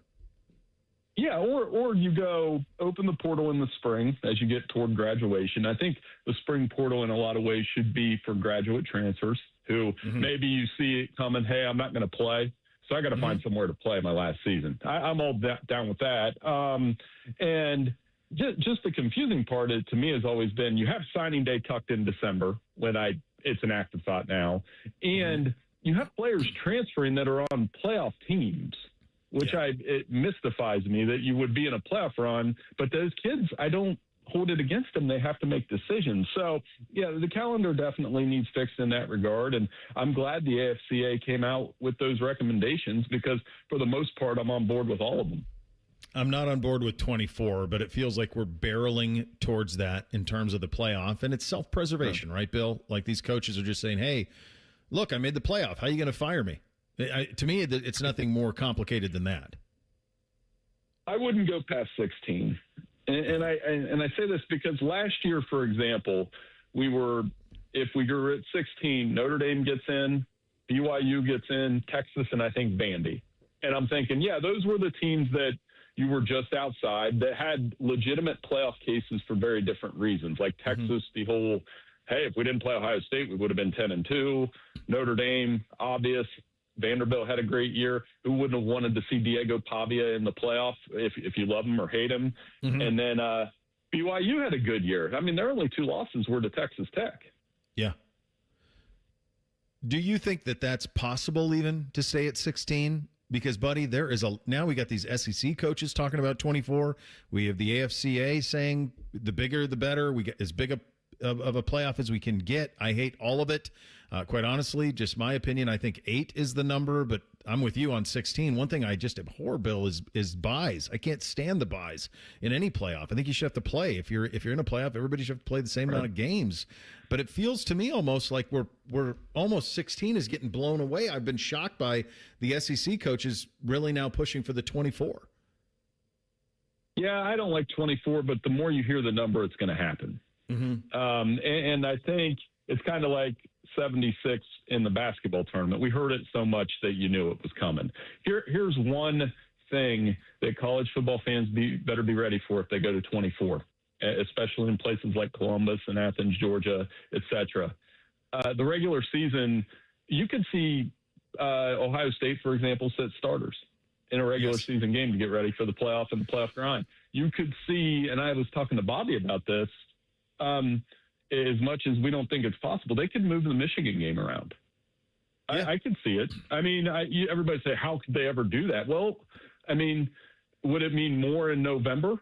Or is it a Week 18 game? Like the NFL, the difference is the NFL, even though the Chiefs had a nice run, the 1 seed changes. Mm-hmm. The 2 seed changes, and teams sit their starters all the time. And we don't even, if the Chiefs sit the starters in Week 18, you and I, we don't react at all because it's an understood practice. Mm-hmm. Well, and to further your point, Bill, it's if you're around here and you like having Texas come to town, that's over with 24. Yeah. There's no reason to do that type of stuff anymore. You don't need to. You're not doing that. You're just going to play a situation where you're going to go 4 cupcakes and give me my 8 Big Ten games, and we'll see on down the road and get me in the playoff because that's when it matters. What I fear about it is, and you and I are the same way, I think, in this. I think there's nothing better than a big game on campus. I think there's nothing better than a fall Saturday in Pickett. You and I are both fortunate to have been to a ton of places for a big game on campus in a Saturday in the fall. Do we start to lose that when all of a sudden now all of your important games are taking place in December? Like that is not a college football month at all. No, it'll become, so it'll just feel like the NFL. It'll feel like Browns Steelers. And the difference to me with college football and NFL has always been when your NFL team loses a game, the reset's pretty quick, right? You're like, they're 9-4, they'll be fine. When a college football team used to lose a game, it could stick with you for a year. And that's over too. I mean, you can lose 2 or 3 games and get in the playoff. You could probably lose 4 and get in this 2014 playoff. And that's, as long as you adjust your viewer setting, so to speak, and accept that, then that's where it's headed. Yeah, it is headed there. What do you make of this Sorsby situation at Texas Tech? I don't think he'll play again. And if he does, you open up a very big can of worms. Who's to say the next college athlete? And here's the difference. And I am empathetic from the standpoint that college athletes are exposed to more gambling than ever before. Mm-hmm. And the apps and everything and all the betting apps, it's in their face more than it was 25 years ago. But it's also a clear rule that you can't bet on your team. I mean, I look down the road in Cincinnati with Pete Rose. Yeah. We can all say he deserves to be in the Hall of Fame, and I believe that. But according to those rules, and he was betting on his own team, it's pretty clear on the wall in those baseball locker rooms dating back to 1919. So, I think it's a dangerous precedent if he plays. Buddy, I don't think he's going to play in the league either. Mm-hmm. I think this is the one thing the league has no tolerance for. None. I don't see him. Even if he goes supplemental, I think that they would do like something like they did to Pryor, where they give him like a suspension. I mean, from a year. I don't see any scenario where an NFL team, and I've talked to some folks, would want any part of this. Well, no, and because it goes to the integrity, and the NFL protects, as you and I both know, they protect the shield. at all costs. And that would be the only way is, let's say he goes to the supplemental draft. They hand him a year suspension at least, I would think is what it would be. And then because he's young, and I get it, like I said, all those reasons why gambling is different now. But at the same time, I mean, if they caught him allegedly betting a $10 bet on the Bengals if he was on their practice squad, the NFL isn't going to have that kind of publicity. There's no question. They have zero tolerance for it at all. Absolutely none. Which is I'll get you out of here on this one. And we're in this, post-spring rankings world. Give me a team that you think people are too high on coming out of spring, and give me a team that you like maybe a little bit more than everybody else coming out of spring. Okay, so the top 5, we got ours coming. I'll give you a little tease. In any order, you could take Indiana, Ohio State, Georgia, Texas, Notre Dame. If you put any of those schools at number 1, I'm okay with that because I think all 5, and even Oregon on some level. I'm pretty high on Oregon based on what they have coming back. Big year for Dan Lanning. You've got to prove it in the playoff. As far as the team that people are high on that could disappoint, I could go either way, but I mean, I know the hype around LSU and Kiffin's going to be pretty substantial, but they play Clemson and Ole Miss in September. So we're going to find out right away what LSU is all about. And then a team I'm high on that maybe nobody is, you're going to laugh me off the air on this one. I do like USC, what they have coming back with Lincoln Riley. I know it's a prove-it year. I think Gary Patterson fixes the defense just enough. And like you, Bo, I always have to look up and make sure that USC and UCLA are still in the Big Ten. It's never going to change for me, man. It's like, take 6 glances. I like them, too. I like USC this year as well. I think they're a really nice team. Always enjoy the conversation, buddy. Thanks for some of your time. Hey, anytime, Bo. I'll talk to you soon. Thank you. There he goes, Bill Bender with the Sporting News. Their top 25 coming pretty quickly. You got a little preview of that right there. We'll do Thing or Not a Thing up next. Bishop and Friends right here on The Fan. A lot of hosts have been on our airways in the past 30 years. Some good, some bad, some really bad. Anyway, sorry for that. The Fan. Nothing makes a gathering great like Eggland's Best Eggs. They're just so delicious, with better nutrition, too. For us, it's eggs any style, as long as they're the best. Eggland's Best. Working your way through that home projects list, that means more flushes, more showers, more fiddling with the thermostat. Trust the pros at the Waterworks with your plumbing, drain, heating, and cooling needs. Our certified pros can repair or replace your air conditioner or furnace. Clogs? Call the Waterworks. Drain issues? Call the Waterworks. Plumbing problems? Call the Waterworks. HVAC breakdowns? Call the Waterworks. The Waterworks. Trusted and certified plumbing, drain, heating, and cooling experts. Jack Nicklaus's unrivaled vision. World-class competition. Golf's greats honor. Impactful charitable giving, loyal fans and volunteers, an iconic history defined by one handshake on the 18th green. June 1st through 7th, buy your tickets to celebrate the 50th anniversary of the Memorial Tournament presented by Workday. Visit memorialtickets.com. Planning to buy a home in 2026? Not sure where to start? The Ohio Housing Finance Agency can help. With a step-by-step homebuyer's guide and financial tools, the Ohio Housing Finance Agency can make homeownership part of your future. Eligible homebuyers may qualify for down payment assistance and reduced mortgage interest rates. To see if you qualify and to find a mortgage lender, visit myohiohome.org. Give me a mountain, give me a dew. All I need is sunshine and that cool, refreshing Mountain Dew. My good friends, give me a dew. Grab some ice cold Mountain Dew today. Hey everybody, it's Berm here. Jeremy Birmingham from the Austin and Berm Show on 97.1 The Fan. Last year I heard Austin's 40 by the 4th message just like everybody else. And I remember thinking to myself, yeah, that makes a lot of sense. And then I did what a lot of people do. Nothing. And that's why I like Reclaim by Awaken 180 so much now, because it's really about finally taking the advice of people who've actually done it and gotten real results. This is not people guessing. This is not people talking. People who've been there, who I finally listened to. And I dropped 35 pounds in just 7 weeks with Awaken 180. Then I lost 5 more in free maintenance mode. That's why this hits different for me now. Reclaim by Awaken 180 gives you a clear plan, a defined window, and a real finish line. And if you want a powerful goal inside that window, 40 by the 4th is right there. It's not eventually. It's not one of these days. It's right now. So maybe this year, you do what I should have done last year. Go to awaken180weightloss.com. 844-346-1800. Awaken180weightloss.com. Tee to Green with Skip Mossick. Saturday, we'll chat with this year's Memorial Tournament honoree David Graham, plus local pros Ben Kern and Jared Jones, who both qualified for next week's PGA Championship. Tee to Green with Skip Mossick. Saturday mornings at 9 on The Fan. Not all dental practices are the same. Most do a little bit of everything. Primarily maintenance and teeth cleanings. But where do you go when you need serious restoration? Who can give you a brand new smile that's comfortable? At Runyon Dental Group, we are trained experts in restorative dentistry. Restoration is all we do. We can give you a gorgeous, new, comfortable, healthy smile. No matter what the condition of your teeth. Even if you have no teeth, and we can do it comfortably. Runyon Dental Group. Spring cleaning isn't just for your house, it's for your life. If your job is getting old, it's time to clear the clutter and spring into IT. Go to My Computer Career. My Computer Career helped me get the skills and certifications I needed to start a new life as an IT professional in months, not years. Earn the certifications the top employers are looking for right now. Visit mycomputercareer.edu and take the free career evaluation to see if it's time to spring into IT. Financial aid is available to those who qualify, including VA benefits.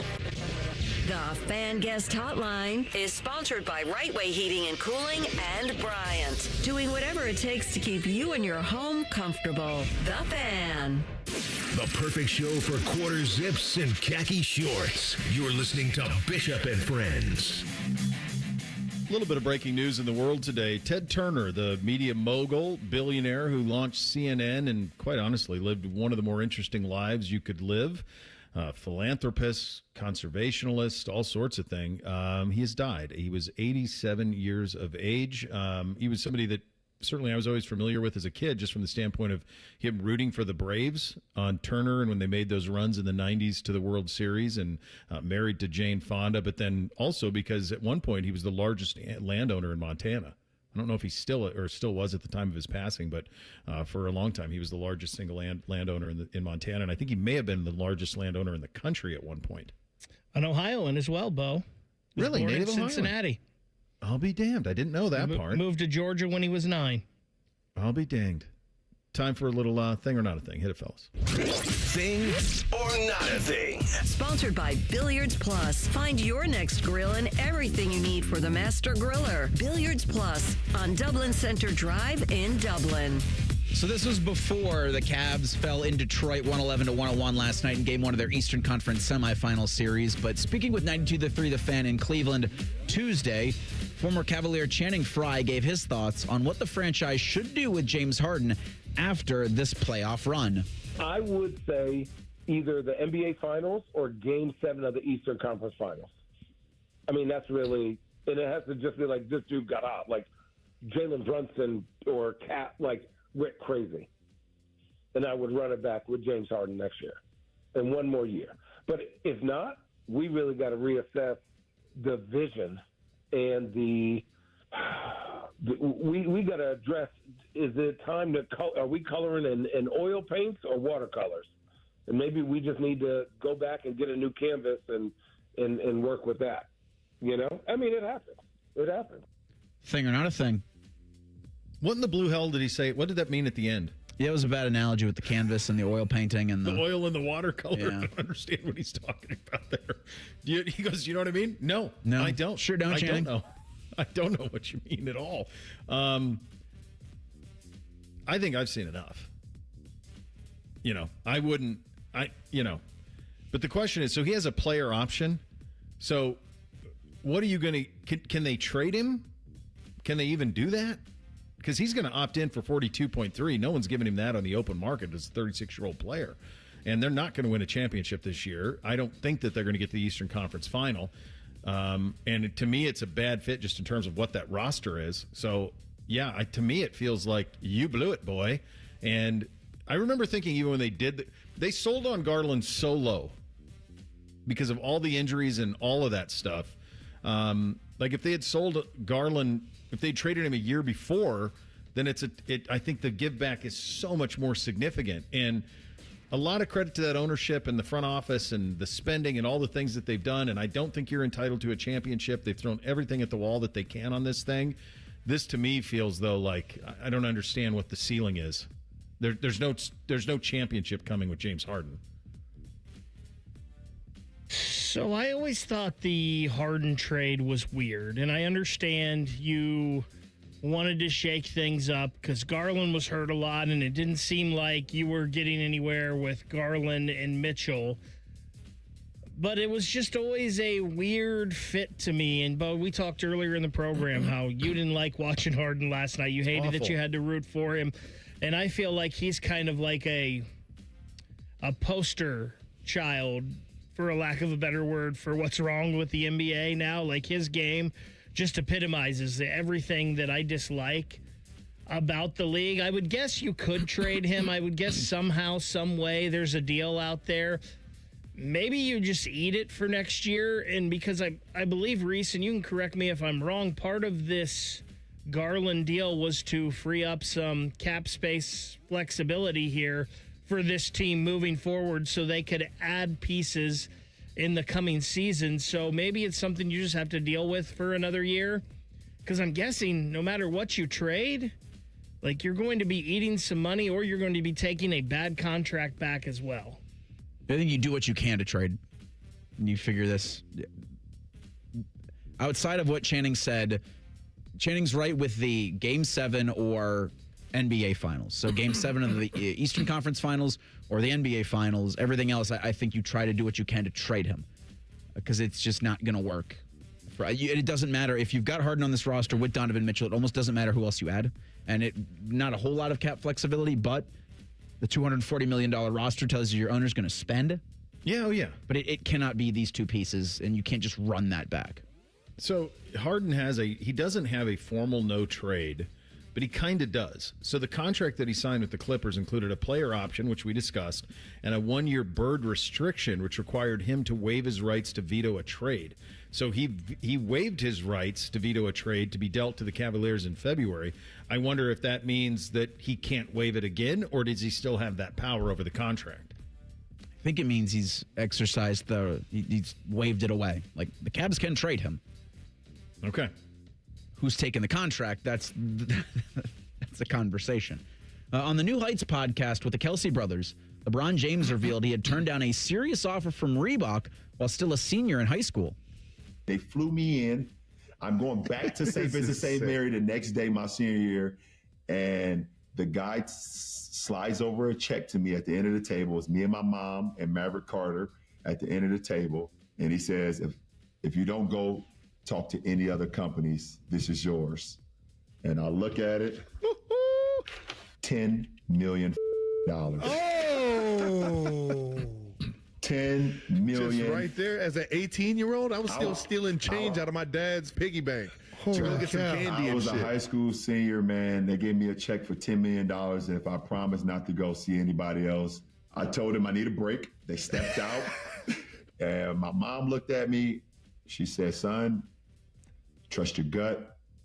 If they're offering you this, then who knows what the other companies may offer you. So they came back in. Boom. I said, thank you. I will definitely like to continue our conversation, but I would be remiss if I did not take those other pitches from the other companies. I may have cried on the way home. Thing or not a thing. I've heard him tell a version of that story before. It's a massive thing. I think the more and more that you allow yourself to think about it, it is stunning that he turned out as well as he has. I think it's incredibly admirable that, like, as a 17-year-old, he's got Maverick Carter at the table, and then Maverick Carter's been with him. Whatever you think of him, he's been with him the whole way. Like, these are his dudes. He brought them all up, lifted them all up, and had an incredible career. With the only mistake he kind of made was leaving his hometown team and kind of embarrassed him. That's it. It's crazy that he somehow turned out as well as he did. It's truly is. It's amazing that an 18-year-old kid, and I'm sure Maverick Carter was there helping out with this, but an 18-year-old kid could see $10 million on a check in front of him and have the foresight, intelligence, business smarts, whatever it was, to say, no, I've got to check out what these other companies have to say. And guess what? He would have come back to Reebok and they still would have had $10 million if the other companies wouldn't have had as much. But it's just very impressive that he was able to do that at such a young age. And it's crazy, Bo, that LeBron, and you can say whatever you want about him, whether you like him, dislike him, his beliefs, what he does with load management. The dude's never been in trouble with the law that we know of. Never any scandal in his marriage that we know of. It seems like he's been a good dad to his kids. He's done everything off of the court in that sense of the word correctly. And it's so similar because you mentioned how it could have went the other way. Him and Maurice Clarett had pretty similar paths until a point where one league said he could come in and the other league said he couldn't. And we know where it went with Maurice, and now Maurice seems to be doing better now and on a better path. But LeBron could have easily went down that path or worse. 100%. And by the way, like you mentioned there, Bake, like he had Maverick Carter with him. Maverick's only 3 years older. So if LeBron was 17, Mav was 20. Like he's 20 sitting at that table. No, I mean, just absolutely stupefying. It is a Hey Guys First Friday edition. Still time to get your questions in. You can do so at 971BFS. Also in the YouTube chat. We will answer those coming up next in the final hour. Bishop and Friends right here on The Fan. Just when you thought afternoons couldn't get any dumber. You fellas been doing a bit of boozing, have you? Common Man and Timmy. Weekdays from 3 to 6. Your home for dumb. The Fan.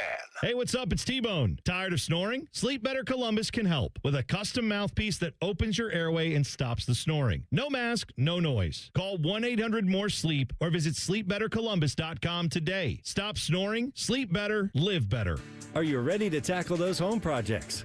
Whether it's a new patio, fresh paint, or just some more space, now's the perfect time to make it happen with a home equity loan from CME Federal Credit Union. You'll get an introductory 3.99% APR for 12 months, giving you the flexibility to take on those dream house projects. Your home's next chapter starts at CME. Visit CMEFCU.org to apply today and to get your plans underway. Terms and conditions apply. Federally insured by NCUA. Equal housing lender. Hey, what's up? It's T-Bone. Now is the time to call Comer & Cross and transform your garage with a gleaming new Comer & Cross garage floor. Maybe your garage floor has exposed concrete with stains and cracks or a bad epoxy or paint job. Well, the new Comer & Cross garage floor will transform your entire garage in just one day. Now, here's the great part of this whole story. If you call them right now, they're going to take 50% off installation. Yeah, that's right, 50% off installation from Comer & Cross when you call them today at 1-800-NEW-FLOOR. A Comer & Cross garage floor is the gold standard, guaranteed to never chip, crack, or show tire lift like epoxy or paint ever. Plus, they make it easy. They'll take your stuff out of the garage for you. They'll fix your cracks and pits perfectly like it's a new garage floor, and then they'll apply the proprietary finish that you pick. Yeah, I said it. They'll fix your cracks and pits. What's wrong with that? That's what you want. So call them today at 1-800-NEW-FLOOR to get 50% off installation. That's 1-800-NEW-FLOOR. Or go to ComerCross.com. James Laurinaitis here for my guys at Green & Sons, the premier Kubota dealership in Central Ohio. Green & Sons has all the Kubotas you need to tackle your land and come out a winner. They have zero-turn, skid steers, tractors from 18 to 171 horsepower, and also utility vehicles. My favorite is my RTV Sidekick. The best thing about Green & Sons is they've been family-owned and operated since 1970, and you will love dealing with the Green family and their winning team. Do what I did and check out Green & Sons located in Mount Sterling and Marysville or online at greenandsons.com for all your Kubota needs. At Bags R Us, we believe home improvement is life improvement. As the Midwest's fastest growing 5-star bathroom remodeler, we're more than just transformations. We're a community driven by a mission to bring your dreams to life. Our installation team, part of the Bags R Us community, isn't just skilled. They're dedicated to respecting your home. Each day, they bring craftsmanship and hustle, turning your dream space, no matter the size, into reality. Together, we embrace a culture that values diversity, collaboration, and giving back. From supporting local projects to fostering a workplace place where every voice is valued. Babs R Us is more than a company. It's a community of experts. We're also expanding locations to create more possibilities for homeowners across the Midwest. Wherever you are, you'll find us ready to turn your dreams into something you can see, feel, and enjoy every day. Right now, get $1,500 off a shower or tub replacement, or $3,000 off a full bathroom remodel. Plus, loans and no monthly payments. Call 380-225-BAB to schedule your free estimate, or go to babsrus.com. Babs R Us, where dreams soak in. We can come the day you call us. We're 1-800-GOT-JUNK. We make junk disappear. All you have to do is point. Brian, I've been meaning to ask you something. Okay, ask away. Sometimes when we're talking, I hear a little sparkling sound. Is it when one of us says, all you have to do is point? There it is. Did you hear that? That's the sound of magic happening. Magic? Like we can come the day you call us? Wow. Call 1-800-GOT-JUNK or visit 1-800-GOT-JUNK.com. Get in the zone, AutoZone. Welcome to Markdowns for Miles at AutoZone. Thanks. Is oil marked down? Save up to $15 when you buy 5 quarts and a filter. And fuel treatment? 2 for $9 on Lucas. Brake pads? Marked down to free. Free? Get free Duralast brake pads when you buy 2 Duralast rotors.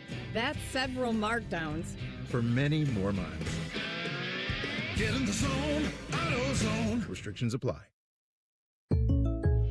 Jake from State Farm. I just beat my running PR, so I'm celebrating with the Banana Bonanza smoothie. Hey, and you can keep celebrating when you create an affordable price just for you by bundling your home and auto with the State Farm Personal Price Plan. Go bananas. I will. Hey, make it a large.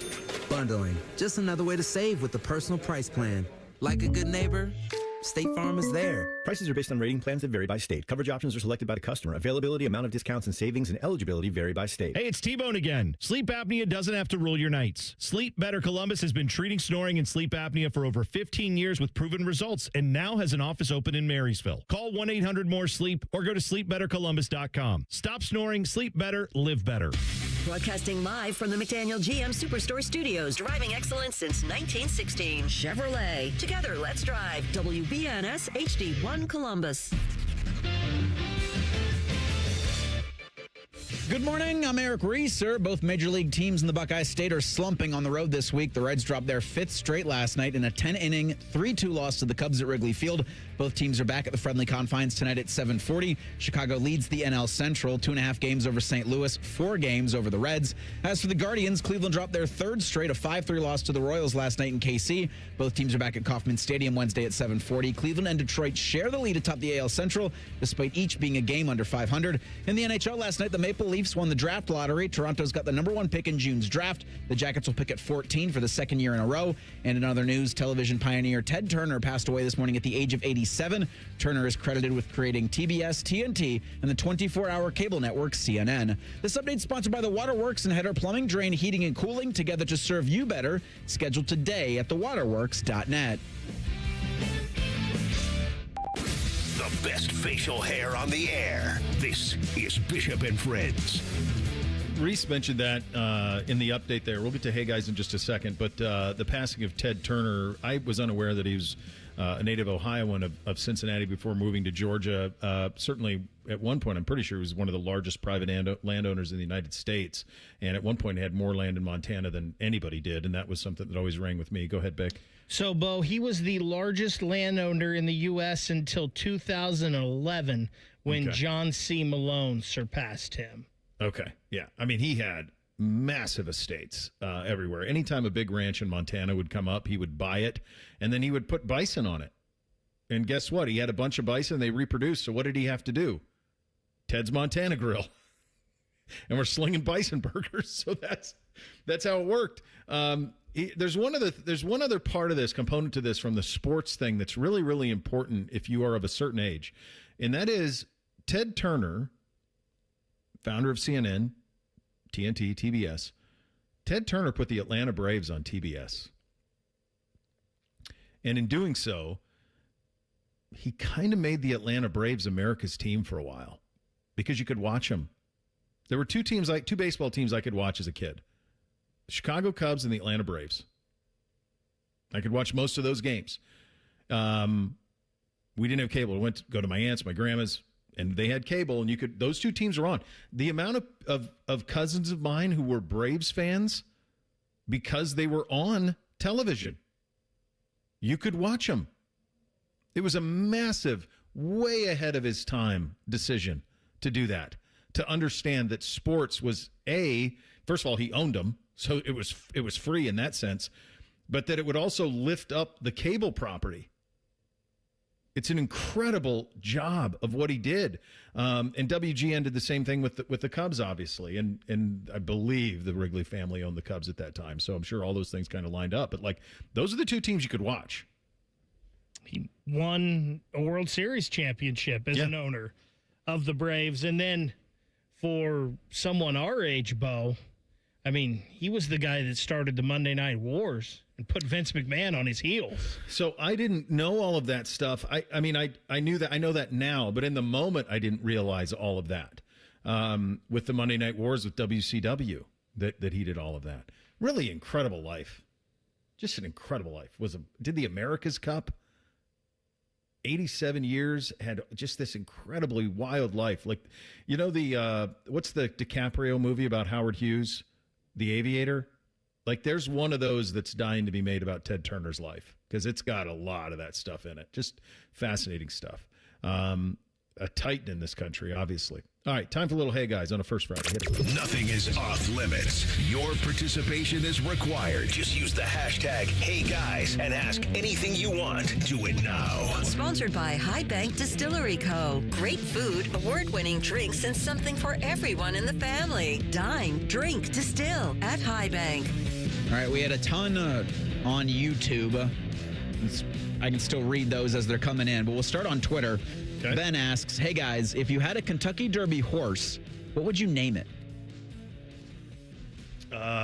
So I'll go Nightcap. Somebody, a buddy of mine who's in the Navy said, if you could have a call sign, what would it be? And I said Nightcap. So I think I'll go that way. Nightcap is my Kentucky Derby horse name. Bo, correct me if I'm wrong. You can never have the same name twice, right? Like, no horse can have the same name as another. You have to register it. Yeah, it's kind of like the Screen Actors Guild. Like, it has to be registered, and it has to be, something that hasn't been previously done. So, the greatest horse name I've ever heard, ever, and it's a brewery now, is Hoof-Hearted. Hoof-Hearted is the greatest horse racing call that I've ever heard in my life. I think I would go something to like in homage to one of my favorite movies ever, like maybe Van Down by the River or Shut Your Mouth When You're Talking to Me, or The Painting Was a Gift. The Painting Was a Gift. That'd be a great one right there. So The Painting Was a Gift down the home stretch.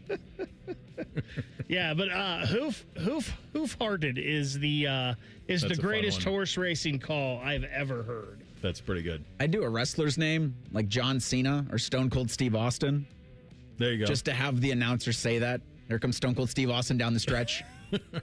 Or here comes John Cena down the stretch. I'm like, wait a minute, you can't see him. What about You Can't See Me? There you go. That's a good name.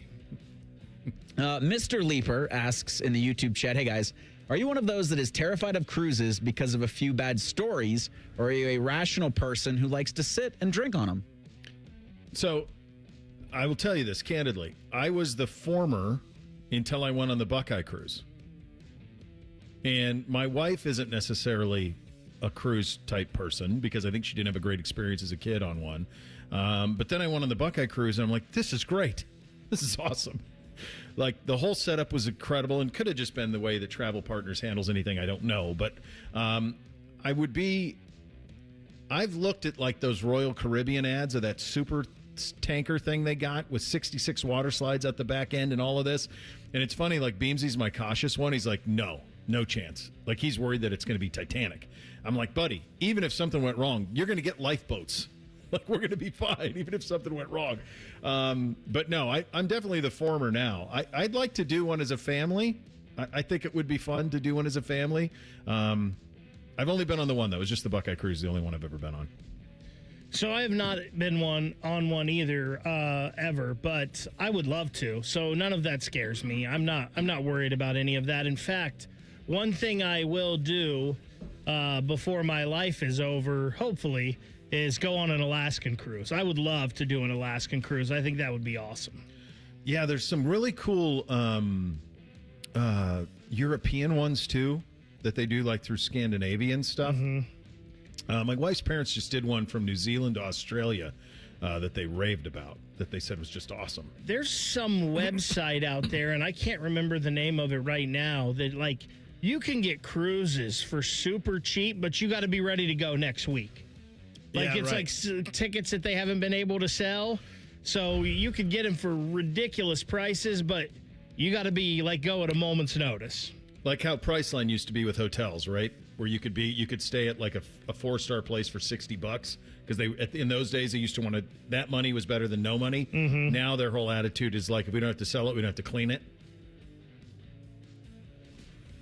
I'm not doing a cruise. Not putting me on a boat. Maybe a Viking cruise. Yeah, those are those European ones I'm talking about where they go down the rivers. Race. Yeah. That's about it though. Real quick, Cardinal asks, hey guys, since Monday was Star Wars Day, what are your 3 favorite film franchises? He says his are Godfather, Star Wars, and Indiana Jones. Holy smokes. Indy, for sure. But, God, it's hard because the hit rate on Indy's not great. Well, it trails off a little bit, yeah. And I like Temple of Doom just fine. I liked it as a kid. Maybe it would be shocking in the moment, like, because that was the one. Isn't that the one that they developed the PG-13 for? PG-13 for that film, I think. Yeah. Yeah, I think it like didn't exist, and they rated it PG, and they're like, well, actually, this is not at all appropriate for kids. They, my guy pulls a heart out of a living being. Indy would be way up there for me. I think. I mean, the hit rate, like the first and third Die Hard are awesome. I love both of those. This franchise is not even talked about enough, and you hardly hear about it anymore. But like, the first couple Lethal Weapons are awesome. The first 2 Beverly Hills Cops are awesome. Godfather's a no-brainer, and I don't even hate 3 the way people do. I think 3's fine, and I love all the Michael Corleone stuff in that. Andy Garcia is incredible in that one as well. I would go. How many do you want? Do you want 3? Yeah. So Indiana Jones would be 1 for me. I'll go Indiana Jones, Die Hard, and I'm going to go the Christopher Nolan Batman trilogy. So I'll go a little different approach here, Bo. Just some that you didn't mention. The James Bond series, and I haven't seen all of those, but the James Bonds are pretty good. They are. If I can cut it off after 2, give me Home Alone 1 and 2. And I'm all in because those were great. And probably just growing up in the time that I did, like the American Pies, they were stupid, but they were entertaining to me. I know a lot of people hate those movies, but those were entertaining. But the first 2 are great. They're both great. The Tom Cruise Mission Impossible doesn't have many misses. Yeah, maybe the second or the third one is the only one that's forgettable. I think it's Mission Impossible 2. Is that the one in Australia? I think so. Knowing Tom Cruise is 5'6", I can't do him as a superhero. Like, I'm sorry, I'm out. Well, how about the fact that he's actually doing it? I know that's good, but I can't. It's actually him. So he's out. It's just unbelievable to me. It's height discrimination out of you. I didn't have height discrimination. It's not a good look for you, Baker. Sorry, Reese. Also, I don't know if we mentioned the Lord of the Rings. Oh, jeez. Yeah, those all crush. You're gonna need 2 days to watch them all, but they're fun. I wish that there was a Lord of the Rings that was shorter that I could rewatch. Because, like, the boys haven't seen any of those. And, like, the idea of them sitting down for 3.5 hours, I just don't ever. There's no chance that that's ever going to be the case. I think the most enjoyable, now that I've seen them all, but, like, if I just zip through all the Frodo stuff, then it goes relatively quickly. We'll continue with the Hey Guys coming up next. Bishop and Friends right here on The Fan. We have so many local shows, I can't fit them in a 10-second promo.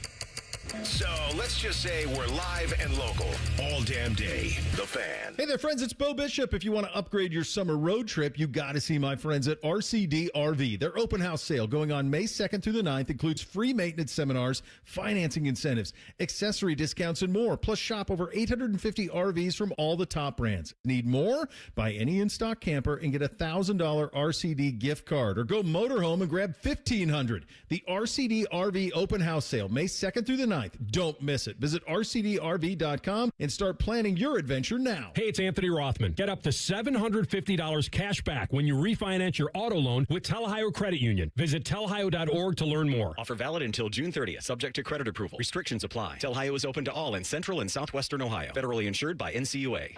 Hey, it's Austin Ward. Listen to The Beat with Austin and Byrne. Now powered by the Waterworks and Header Heating, Cooling, and Plumbing. Get the latest Buckeye news, insights, and unbeatable analysis every day. Don't miss a moment. Stream The Beat with Austin and Byrne. Sponsored by the Waterworks and Header Heating, Cooling, and Plumbing. Hey, what's up? It's T-Bone. Now is the time to call Comer & Cross and transform your garage with a gleaming new Comer & Cross garage floor. Maybe your garage floor has exposed concrete with stains and cracks or a bad epoxy or paint job. Well, the new Comer & Cross garage floor will transform your entire garage in just one day. Now, here's the great part of this whole story. If you call them right now, they're going to take 50% off installation. Yeah, that's right, 50% off installation from Comer & Cross when you call them today at 1-800-NEW-FLOOR. A Comer & Cross garage floor is the gold standard, guaranteed to never chip, crack, or show tire lift like epoxy or paint ever. Plus, they make it easy. They'll take your stuff out of the garage for you. They'll fix your cracks and pits perfectly like it's a new garage floor, and then they'll apply the proprietary finish that you pick.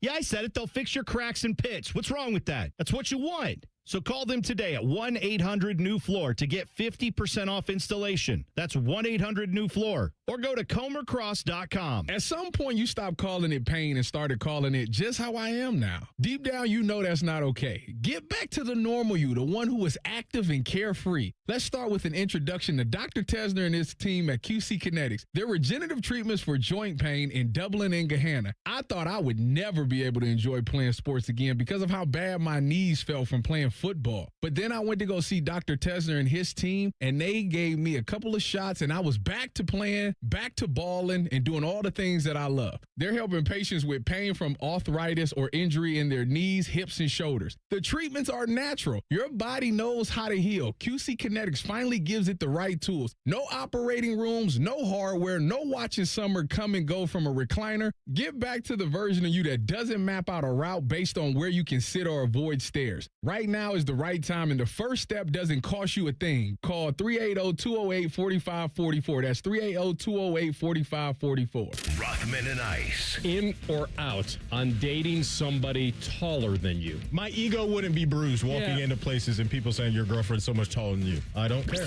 Rothman and Ice. Weekdays at noon. Sponsored by Pella Columbus. The Fan. Feeling stressed or overwhelmed? Not sure how to get the mental health help you need? We've got your back. Call the Mental Health Insurance Assistance Office at 855-438-6442. We'll help you figure out what mental health benefits may be in your health plan. No more confusion, just the support you deserve. Call the Mental Health Insurance Assistance Office at 855-438-6442. Studies show that people with good oral health are more likely to have good overall health. That's why it's so important to maintain a healthy diet, to brush your teeth at least twice a day for 2 minutes, to floss once a day, and remember to see your dentist regularly. Ohio Dental Association dentists are dedicated to providing the highest quality dental care. Ask if your dentist is a member of the Ohio Dental Association, so you know you're being treated by the best. To find an ODA dentist near you, visit ODA.org. Fan weather. From the Logan AC and Heat Services Weather Center. Cloudy skies eventually become mostly sunny throughout the day, with our temperatures getting up into the upper 50s to low 60s, and then for tonight, becoming mostly clear overnight with our lows into the upper 30s to low 40s. For Thursday, we will see clouds increase, but overall a pretty lovely day with temperatures in the upper 50s to low 60s. For The Fan, I'm meteorologist Meredith Garfalo with the 10 Weather Impact Forecast. If the sound of another man slammed against plexiglass turns you on, you've come to the right place. Proud to be your home for Jackets hockey. The Fan, Ohio sports destination. The friends are the guests and listeners. Reeser and Baker just work here. Back to work. Back to work. Everybody, work, work, work, work, work, work. You're listening to Bishop and Friends. All right, the Hey Guys continues. Go ahead there, Reese. All right, we'll stay on the YouTube chat. Someone else threw up, actually, that I'm looking back for the top 3 movie franchises that we kind of missed on. Sage here, Back to the Future. Where are we on that as a top movie trilogy? It's really great. 2, I've seen 2 the least. I've seen 1 the most. 3 I've seen a lot. I've seen 2 the least. I don't remember particularly enjoying it, but I wonder if on a rewatch it would hold up pretty well with all the Biff stuff. We did this recently, and the consensus was 1, 3, 2. 1 and 3 great, 2 forgettable. Yeah. When's the last time you've seen those? So we did it last year. Long time. You did it. You guys watched it, yeah, Reese, last year? Yeah. I don't even know if I've seen 3. Definitely, I've That's seen the first one. 2, but I don't think I've seen 3. 3's fun. 3's really good. The Wild West, it's fun. What about the Hangovers? I know 1 and 2. I mean, 1. So that's kind of different, right? Because it's a little bit semantics. But like, did they intend for The Hangover to be a series, or it was a hit, and so they tried to make it? That's one, what right? I think. Yeah. So it's like, is there something else we can mine from this? The first one is Chef's Kiss. The second one, it was like, hey, let's just run this exact same thing back and do it to the 12th degree with shocking stuff. I think they're both entertaining, though. I could not tell you what happens in 3 at all. I feel like 3 is better than 2. They get really drunk and are hungover. Run it back. The funniest thing to me about the first one is if you do a shot or take a drink every time Bradley Cooper says, why don't we just calm down? None of the situations that they're in would anybody say calm down. None of them. And he just keeps saying, would you just calm down? Like no one would ever be that cool in the circumstances that they're under. So Donnie asks on Twitter, well, he prefaces, says, I'm flying next week and hate flying. He says he wants people to be as miserable as he is. What movie should I watch so everyone's uncomfortable? First of all, bad job out of you, Donnie. Like, we appreciate your loyalty to the listening ship, but why do you want everyone to be miserable? Honestly, the most uncomfortable thing, I mean, probably like Game of Thrones would make people very uncomfortable. Yeah, I was thinking if you had access to that. Because that's got violence and adult content. I think that would, to me, that's the only thing that I've seen in entertainment that I think you should have to have a certain level of brain development to be able to watch and not be wrecked for life. There's just too much disturbing stuff in that. So I think it would probably be that. I can't think of a movie. I mean, anything with a bunch of nudity would make everybody uncomfortable. Like, that's just incredibly inconsiderate to do any of that on a plane. And I feel the same way about the violence stuff, too, especially if there's, like, younger people around. Like, who wants to watch, like, some bloodbath violence stuff? But, like, a Tarantino movie, some of those, like, you throw Pulp Fiction on, that's an attention getter. Inglourious Bastards, even. Gosh, Django. All of those would make me uncomfortable. I wonder if Inglourious Bastards people would just be watching it because they enjoy the movie. Maybe similar with some of the Tarantino stuff, you'd get people like peeking over just to watch it with you. Maybe, but like Django, it doesn't have that. I mean, Django's got there's a lot going on there. Especially if you have the speakers on. Oh, geez. Not using the headphones. I was kind of thinking like, was it Four Brothers? There's a lot of violence and killing in that movie. A lot of shooting up. I don't understand why you would want to make everyone else uncomfortable. Yeah, don't do that, Donnie. We live in a society, Donnie. And 2, how many people are going to be paying attention to what you're doing? You're going to have earbuds in, so they're not going to hear it. People are doing their own thing already on a plane. It's not like everyone's Bo's dad just sitting there. So everybody's doing their own thing nowadays on the plane anyway. So nobody's paying attention to what you're watching. So, Dad, you just sit there? Yeah, I just sit there. Really? For 3.5 hours, you just sit there and look forward? You don't sleep? Nothing? I can't sleep on a plane. Okay. All right. Chris asks in the YouTube chat, hey guys, if you could attend any fictional sporting event, what would it be? His example is he'd watch Anakin Skywalker go pod racing. Fictional sporting event.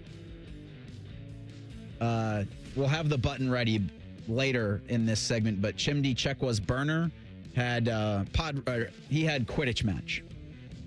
Is that Harry Potter? Potter? On the brooms, Okay. chasing around the snitch.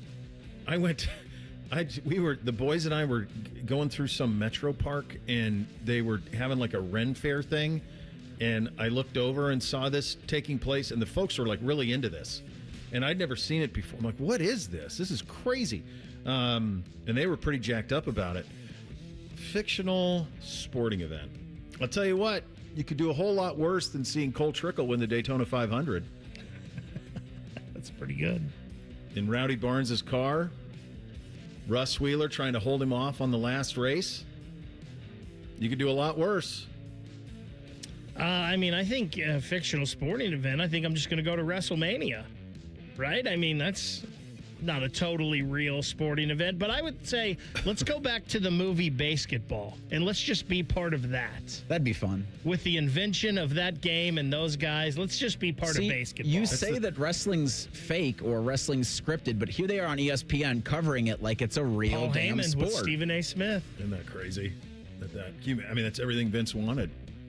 Was that? Like, this is covered as legitimately, maybe even more so than the NHL, than the NBA. Do you think that they made a mistake in acknowledging the script portion of it?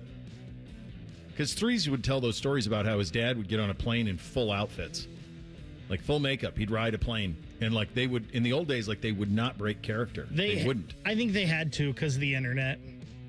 Everybody But do you think knew. that they do it too much? Maybe too much, but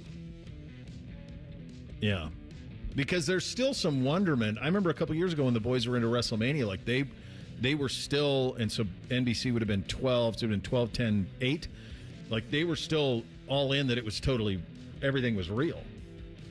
And it is real in the sense of you are making, a human being is falling from 20 feet and landing on their back. Like all of that stuff is very real, and the pain that's with that is also very, very real.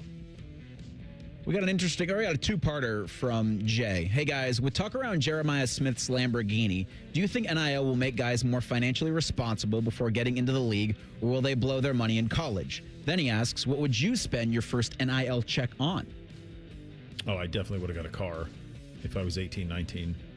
Sweet pad and a car would have been the first things that I would have done. Do I think they'll be more financially responsible? I don't know. Maybe if they have good people around them who can lead them in the right direction. But at the same time, who is responsible at that time? I remember the first day that I went to the registrar for classes my freshman year, and there was an American Express credit card company standing there, and there was a MasterCard credit card company standing there. And they said, sign up for a credit card, and we'll give you a $100 credit for your first statement credit. And guess what? I signed up for both of them. And guess what? I ran them both up about as big as possible. Then I was like, oh, I got to pay all this back.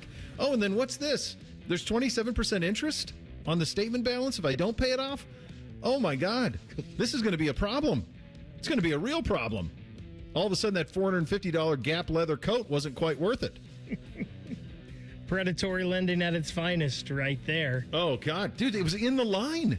We were in line to register for the class my freshman year. 2 credit card companies there. Yeah, I'll take them both. I need both cards. Idiot. I think the NIL is going to... It'll probably be about the same as it always has been, in the fact that if you were going to be responsible or had the right people around you, you're going to be okay. If you weren't, you weren't. And I think there's going to be a lot of people that end up with nothing out of this. They just blow it all and they weren't smart with it. I would hope, I'm trying to think of 18-year-old me, I would hope that I would have bought a nice house and hopefully bought my parents one, and then maybe bought myself a truck and gone on vacation. Those would have been my NIL things, I hope. Yeah, but I don't think any of us at that age are thinking. And in fact, I think kids are probably even smarter now. Like even my kids, like NBC's been investing for like 2 or 3 years now. Like he's got his own little investment portfolio that he's been doing. Stealing everybody's baseball cards. He was. I didn't do any of that stuff. I wasn't doing. I mean, if I had money, it was gone. Same. In those days. I'd like to hope that if in the scenario you played out that I'm actually good at athletics and Ohio State wants to give me money to play for them, or companies want to give me money to represent Ohio State, I'm doing real estate shopping in Upper Arlington and in Grandview. just a couple properties. They can't expand, as you know, Reese. They can't expand those community lines. There aren't too many more of them, right? No, those are all finite. All right, good stuff. Coming up next, Kevin Clark with an idea about college football, and the NHL had a bit of an issue last night, or maybe they didn't. We'll get to all of that in 2 minutes. Bishop and Friends, right here on The Fan. Call the folks at Buckeye, night or day. The kitchen drain has had enough. The toilet's called it quits. Drains are clogged throughout the house. I'm gonna throw a fit. Clogged drain, no problem. It's 93 or free. I'll clear any drain or you don't pay with a 1-year guarantee. It's 93 or free. Guaranteed. Call 614-683-9911. Call the folks at Buckeye, night or day. Thinking about buying your first home? Now, with Third Federal, you can buy your first home and pay no PMI. Hi, I'm Mark Stefanski, Chairman and CEO of Third Federal. Private mortgage insurance, or PMI, can cost thousands of dollars over the life of your loan. And you may not realize PMI doesn't protect you. It only protects the lender in case of default. But at Third Federal, you can buy a home with just 5% down and no PMI. Plus, first-time home buyers get $750 off a closing cost. So if you're thinking about buying your first home, go for it and visit thirdfederal.com. Even before you find a home, lock in 5.99% APR, 6.02% on a 30-year fixed-rate purchase mortgage. Visit thirdfederal.com or call 1-800-3rd-FED today. APR reflects 15% down for $350,000 loan amount. Rate requires automatic payment program and is subject to change. Restrictions apply. See conditions for closing cost coupon at thirdfederal.com/FTHB. Equal housing lender. Feeling stressed or overwhelmed? Not sure how to get the mental health help you need? We've got your back. Call the Mental Health Insurance Assistance Office at 855-438-6442. We'll help you figure out what mental health benefits may be in your health plan. No more confusion, just the support you deserve. Call the Mental Health Insurance Assistance Office at 855-438-6442. Bishop and Friends is sponsored by Diamond Seller, your true jeweler for almost 80 years. The Fan, Ohio's sports destination. When General Sherman marched through Georgia, he was listening to this show. Use your skills for good, young warrior. This is Bishop and Friends. I had 2 texts last night from 2 different hockey fans who, one was, what a joke, and the other one was, it's rigged. And so what was rigged and what this was about, and I didn't even realize this was last night, I guess because we had almost a no shot of benefiting from it, but the NHL draft lottery was last night, and the Toronto Maple Leafs, fresh off of a very awkward introductory press conference for the general manager, which we talked about and played yesterday, won the number 1 pick in the draft with an 8.5% chance of winning. They got the number 1 pick in the draft. Now, what was the best, who had the best odds and what were those odds? So I believe it was the Vancouver Canucks that had the best odds, and it was like 23.2 or 23.5. Okay. So they were the 5th, as I understand it, the fifth best odds to win it. They've only done it twice before. Both were pretty good hits. Wendell Clark and Austin Matthews in 2016. Can't believe it's been 10 years for Austin Matthews, by the way. So, Bo, it was Vancouver. It was 18.5. Then the Blackhawks, 13.5. The Rangers, 11.5. The Flames, 9.5. And then Toronto at 8.5. So the one that I think, and to me, that doesn't feel rigged to me. Like, I mean, that's not that crazy of a thing to go all the way up to there. It's the Penn State kid that everybody is talking about as the number 1 overall. The one that to me is a big problem for the NHL, and the one that I'm envious of is the Sharks picking 2nd. So they landed Celebrini, who is a stud, in 2024 with the number 1 overall pick. And now you're talking about top 2 picks for 3 straight drafts. I have no idea how good Michael Misa was last year for them. They drafted him 2nd overall, and now they get another one. That is, if they hit on this one, Now all of a sudden you start to feel like you're the Pittsburgh Penguins or you're the Blackhawks with Taves and Kane. Yeah, exactly. And they already had Will Smith, who was drafted right behind Adam Fantilli and William Eklund as well. So they've got a good young core that just missed out on the playoffs this year. As is, if they get a guy that hits, and I believe there's a kid from Sweden. There is. That is the kind of neck and neck there with Gavin McKenna. So if they get one of those two, looking pretty good. The Sharks had 86 points, and they're picking second. Like, forget about Toronto. Toronto was terrible. San Jose is going to be a straight-up buzzsaw. Well, and I think what people were saying is there's a lot of is Austin Matthews, and he's got 2 years remaining on his contract, but there's a lot of is Austin Matthews going to force his way out here. So If they're you're like, well, them- he's going to force his way out. They give him the number 1 pick. They'll have their replacement. If you're them, don't you do that? Yeah, I would. Because you haven't won with this core. You already got rid of Marner. Yeah. It might be time for a rebuild. Yeah. Is I this would the trade guy him. to do it, though, now? Well, I don't even know what a package. What's what the is a return Matthews? for Austin Matthews? Like, I was good just- Lord. I was just thinking that, Reese. Like, if him and McDavid become available in the next 2 years? Somebody asked me this, or we had this discussion not long ago. Like, if Toronto called Columbus, what would the ask be? And I'm guessing, and Blue Jackets fans would be like, oh, heck no. Starts with I'm Fantilli. guessing it's Fantilli and Werenski. That's their ask, right? And probably for sure, and 14 probably- if you want to do this before the draft. And Blue Jackets fans are probably like, oh, my God, you're crazy. What has Austin Matthews ever done? Well, he is a 60-goal scorer. Yeah. You've never had that. The crazy thing, though, is, and this is the kind of apples for apples for this, is do you guys remember when Carmelo Anthony was trying to leave Denver and force his way out of Denver? And they had a nice team, but he forced his way out of Denver. He wanted to go to New York. And he forced a trade instead of just waiting for free agency another year. Had he waited in free agency, he could have played with all of that core that was in New York, which is kind of a decent little team. Instead, he forced the Knicks to trade all of these players who he would have played with on New York to acquire him. And that's the thing, if you trade Matthews, who could you trade him to that it wouldn't gut their roster once he gets there? Like, quite honestly, like, you might call San Jose and say number 2 overall and somebody else in another pick. And now all of a sudden, if you're San Jose, you got Celebrini and you got Matthews, and now you go. Like, as almost any, if you're trading for players, you're gutting operations. Yeah, it would have to be somebody that has a huge stockpile of young talent. And San Jose would be the first one that comes to mind. Maybe Anaheim. But does Anaheim want to break up what they've got right Anaheim's sitting pretty right now. Yeah, and they're not trading. You'd want Carlson, and you're not going to get that.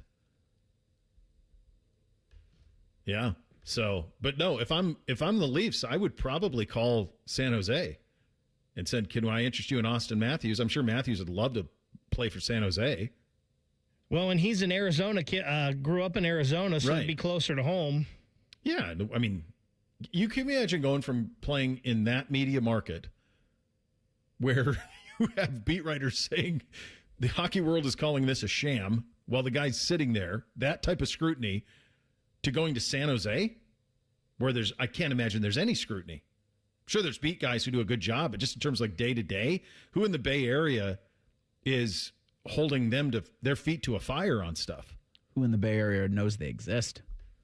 Depending on where you are, it's a good point. Relative to the Warriors aren't playing, so who else is doing a thing? Yeah, I mean, I think if you're Matthews, that's a pretty good lifestyle switch from there to there. That if I'm them, that's what I'd do. I'd make that call. If you're going to trade him, call San Jose and say we want number 2 overall. Now you're picking at number 1 and number 2. You get me one of the young pieces, and now we're in business. Maybe another team that might be in this, and I don't know if they have enough to give, but maybe the Vancouver Canucks would be looking for a total reset, and they could give them the number 4 pick. They could give him Elias Pettersson, maybe a couple other pieces with him. But again, the San Jose one would be the one Toronto would want, I would think. Yeah, and then I start to think of like the teams at the top who are just loaded that, could give youth pieces back. Is that, like Vegas feels like they always have pieces. I mean, Colorado's going to win a cup without him. They don't need to screw around with it. You also have to find like who's close or feels like he'd put him over the top. And then I'm sure he has a no trade. Like, would he want to play in Detroit? It's interesting. I mean, he'd want to play for like the Rangers, I'm sure. I guess honestly, how probably bad do you want everybody's out? choice is Vegas and the Kings, is everybody's, right? Those two things. He's never done any, but there's never been any conversation of that around him, has there? Like from his camp? I think he was asked about his future here at the end of the year, and he was very non-committal and like, you never know what's going to happen. We'll see type thing. When it's not your team involved, it is fun for the league when you have big trades like this. Like if Giannis would have forced his hand. Now, he didn't want to because I think he really loves Milwaukee, won a championship there. He doesn't want to, spoil that or leave a bad taste in the mouth for the fans up there and for him and everybody. But if he would have forced his hand, it was there to be forced at the deadline. And if Giannis is on one of these teams now, or if he moves this summer, I mean, that's all interesting stuff. It's not when your team's involved. It sucks when your team's involved. But there's interesting stuff there. And the idea that sport, and you could make a decent argument, certainly one of the faces of the league is McDavid. Matthews is probably on a short list, wouldn't you say? Top 5 or 6 faces of the league. Those two guys, both of them playing in Canadian markets. Both of them have been there for a long time. Both of them have been extended there in those markets. Both of them have lived up to every bit of hype you could ever live up to in those situations. Neither one has won a cup. Matthews hasn't even gotten close with the Toronto teams. Jody was always skeptical of them just because of the defense and goalie. That was always the problem there, that they just weren't built for like playoff success. And that's probably been the same is problem true with of both. Edmonton. Yeah, with both of them, it's been defense and goalie. Yeah. But the idea that both those guys could get moved in the next couple of years is pretty staggering to wrap your head around. It is a First Friday. Get your officially endorsed and 3 things coming up next. Bishop and Friends, right here on The Fan. We're the girthiest radio station in the history of radio. Uncomfortably girthy. This promo is uncomfortable. The Fan, Ohio's girth destination. For the ones who get it done, Grainger offers the professional grade products you need, delivered when and where you need them. Call, click Grainger.com, or just stop by. Spring is here, but if you're still feeling exhausted with no sex drive, it may be time to head to Low T Center. You can book a free testosterone test at Low T Center and see if you qualify for TRT customized to you. Head to lowtcenter.com and book your TRT appointment today. Looking to sell your home? Don't pay 6% commission. Call my guys at Sell for 1% Realtors. They're full service, not a do-it-yourself kind of thing. On average, customers save over $10,000. Give them a call, 614-451-6616. That's 451-6616. Get Eco. Aaron, who taught you about business? My mom. Huh, really? Yes, really. What business was she in? She was in the business of raising 3 kids by herself. Single mom. That explains a lot. What do you mean? Well, it explains why you do an additional $500 worth of repairs for free when people have to buy a new hot water heater. If someone had done that for Mom, she would have thought they were an angel sent from heaven. Get Eco. And it explains why you give people credit for all the money they spent with us for HVAC repairs when they need to buy a new system. Yeah. And it explains why you were such a maniac about finding a good toilet that we could sell fully installed for just $650. Maniac? You were a maniac, Aaron. Get Eco. We've got plumbers, we've got electricians, and we've got HVAC technicians. And every one of them has a mom. I love you, Mom. GetEco.com. We're hiring at Don's Garage Doors. No experience? No problem. We provide full training, a brand new van, top-of-the-line tools, a gas card, and steady jobs with weekly pay. This isn't just a job. It's a career with real growth, great pay, and job security. Our team members go from training to 6 figures, and we're ready to help you do the same. Don't wait. Apply now at donsgaragedoors.com. Planning to buy a home in 2026? Not sure where to start? The Ohio Housing Finance Agency can help. With a step-by-step homebuyer's guide and financial tools, the Ohio Housing Finance Agency can make homeownership part of your future. Eligible homebuyers may qualify for down payment assistance and reduced mortgage interest rates. To see if you qualify and to find a mortgage lender, visit myohiohome.org. Great Lakes Hyundai. The savings are so good. May the savings be with you at Great Lakes Hyundai. Right now, lease a new 26 Elantra SE for $59 per month for 2 years. Just $59 a month for the May Mega Sale. This month only. Plus, every new Hyundai comes with owner assurance and America's best warranty. A 10-year, 100,000-mile powertrain coverage. Dublin or Columbus or glakeshyundai.com. With approved credit, $39.95 down plus tax title first month payment. 7,500 miles per year and 6-1. All your favorite fan shows are on YouTube, along with those fake YouTube ads like Chew This Gum and It Grows New Teeth. Experience the splendor of Bo sitting in his closet, Timmy Hall's gouty gold chains, and Matty Ice wearing a coat in 90-degree weather. It's all there. Head to YouTube and subscribe today. Hey everybody, it's Berm here, Jeremy Birmingham from the Austin and Berm Show on 97.1 The Fan. Last year I heard Austin's 40 by the 4th message just like everybody else, and I remember thinking to myself, yeah, that makes a lot of sense. And then I did what a lot of people do, nothing. And that's why I like Reclaim by Awaken 180 so much now, because it's really about finally taking the advice of people who've actually done it and gotten real results. This is not people guessing. This is not people talking. People who've been there, who I finally listened to. And I dropped 35 pounds in just 7 weeks with Awaken 180. Then I lost 5 more in free maintenance mode. That's why this hits different for me now. Reclaim by Awaken 180 gives you a clear plan, a defined window, and a real finish line. And if you want a powerful goal inside that window, 40 by the 4th is right there. It's not eventually. It's not one of these days. It's right now. So maybe this year, you do what I should have done last year. Go to awaken180weightloss.com. 844-346-1800. Awaken180weightloss.com. The Fan Poll is sponsored by JT's Pizza and Pub, home of award-winning pizza and $2 tall boys. All day, every day. Reese's mustache is so nice, it has its own area code. You're listening to Bishop and Friends. All right, Reese, what do we have on the poll today? Daily Fan Poll sponsored by JT's Pizza and Pub. It asks, would you be okay with Ohio State leaving the Big Ten if it resulted in less noon kickoffs? 64% say no.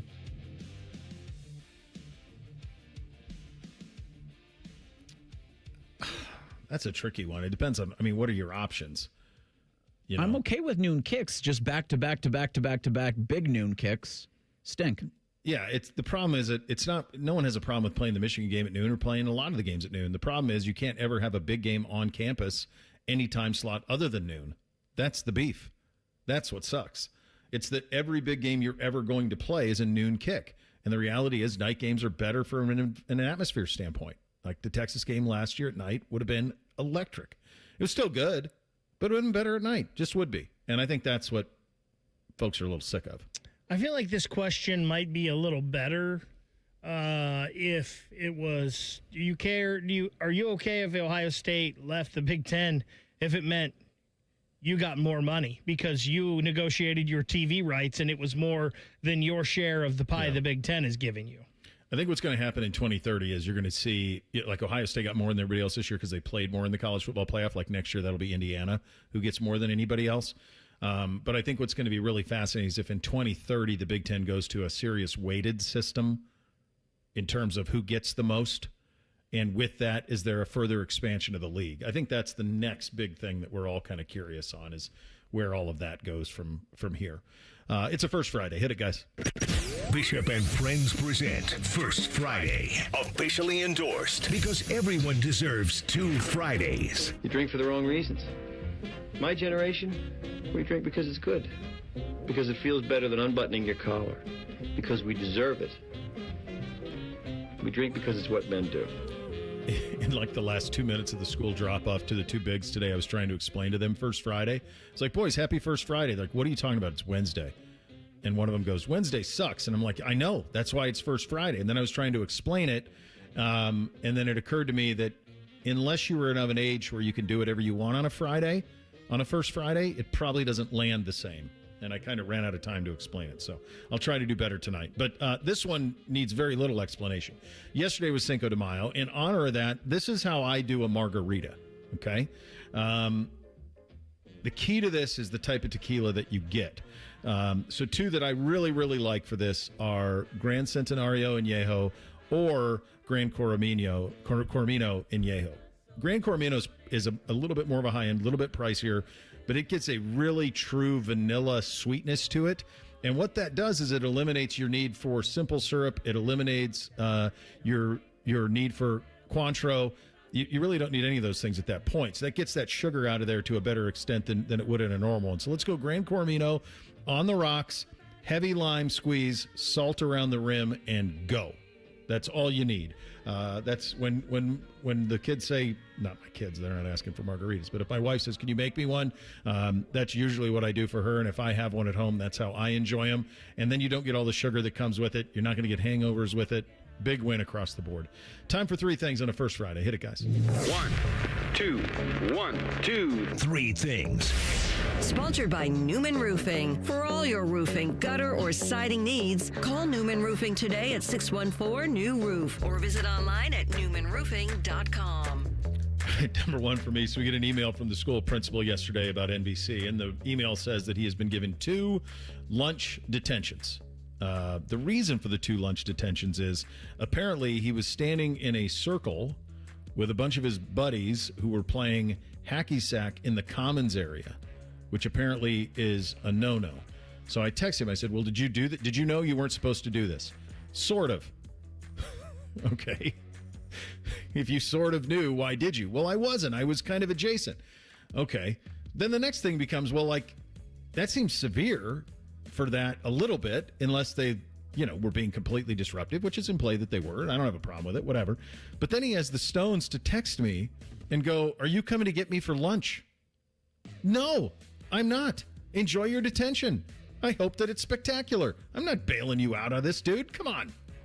I just texted back all of that, and then I just put sad. Kind of. You were aware, 100% aware. I was not aware. The passing of Ted Turner this morning had me on his Wikipedia page that in 1977 he made his Atlanta Braves managerial debut. Whoa. They lost to the Pittsburgh Pirates, but this was because in May of that year, they were on a 16-game losing streak. So Turner sent then-manager Dave Bristol on a 10-day, quote, scouting trip and took over as interim manager. But the commissioner of baseball stepped in after that loss to the Pirates and said, you cannot be doing this. And Turner tried to appeal, but then the baseball commissioner who heard the appeal turned it down, citing Turner's lack of familiarity with game operations. I'm telling you, dude, there's a Scorsese movie dying to be made about him. It's dying to be made. The ESPN That's 30 crazy. for 30 documentary coming soon. Oh, my gosh. What a life. First thing for me, I'm driving around in the car yesterday, and being a good fan employee, I'm listening to the fan, and I hear Common Man and Timmy, and they're playing some audio. And at the end of the audio, there was the next question in the audio. And they immediately blamed me for this. And I'm like, well, even if I did this, you have no clue who did this. And I'm honestly not even sure if this wasn't a bit where they went back and cut their own audio and put it on there just to drive man nuts.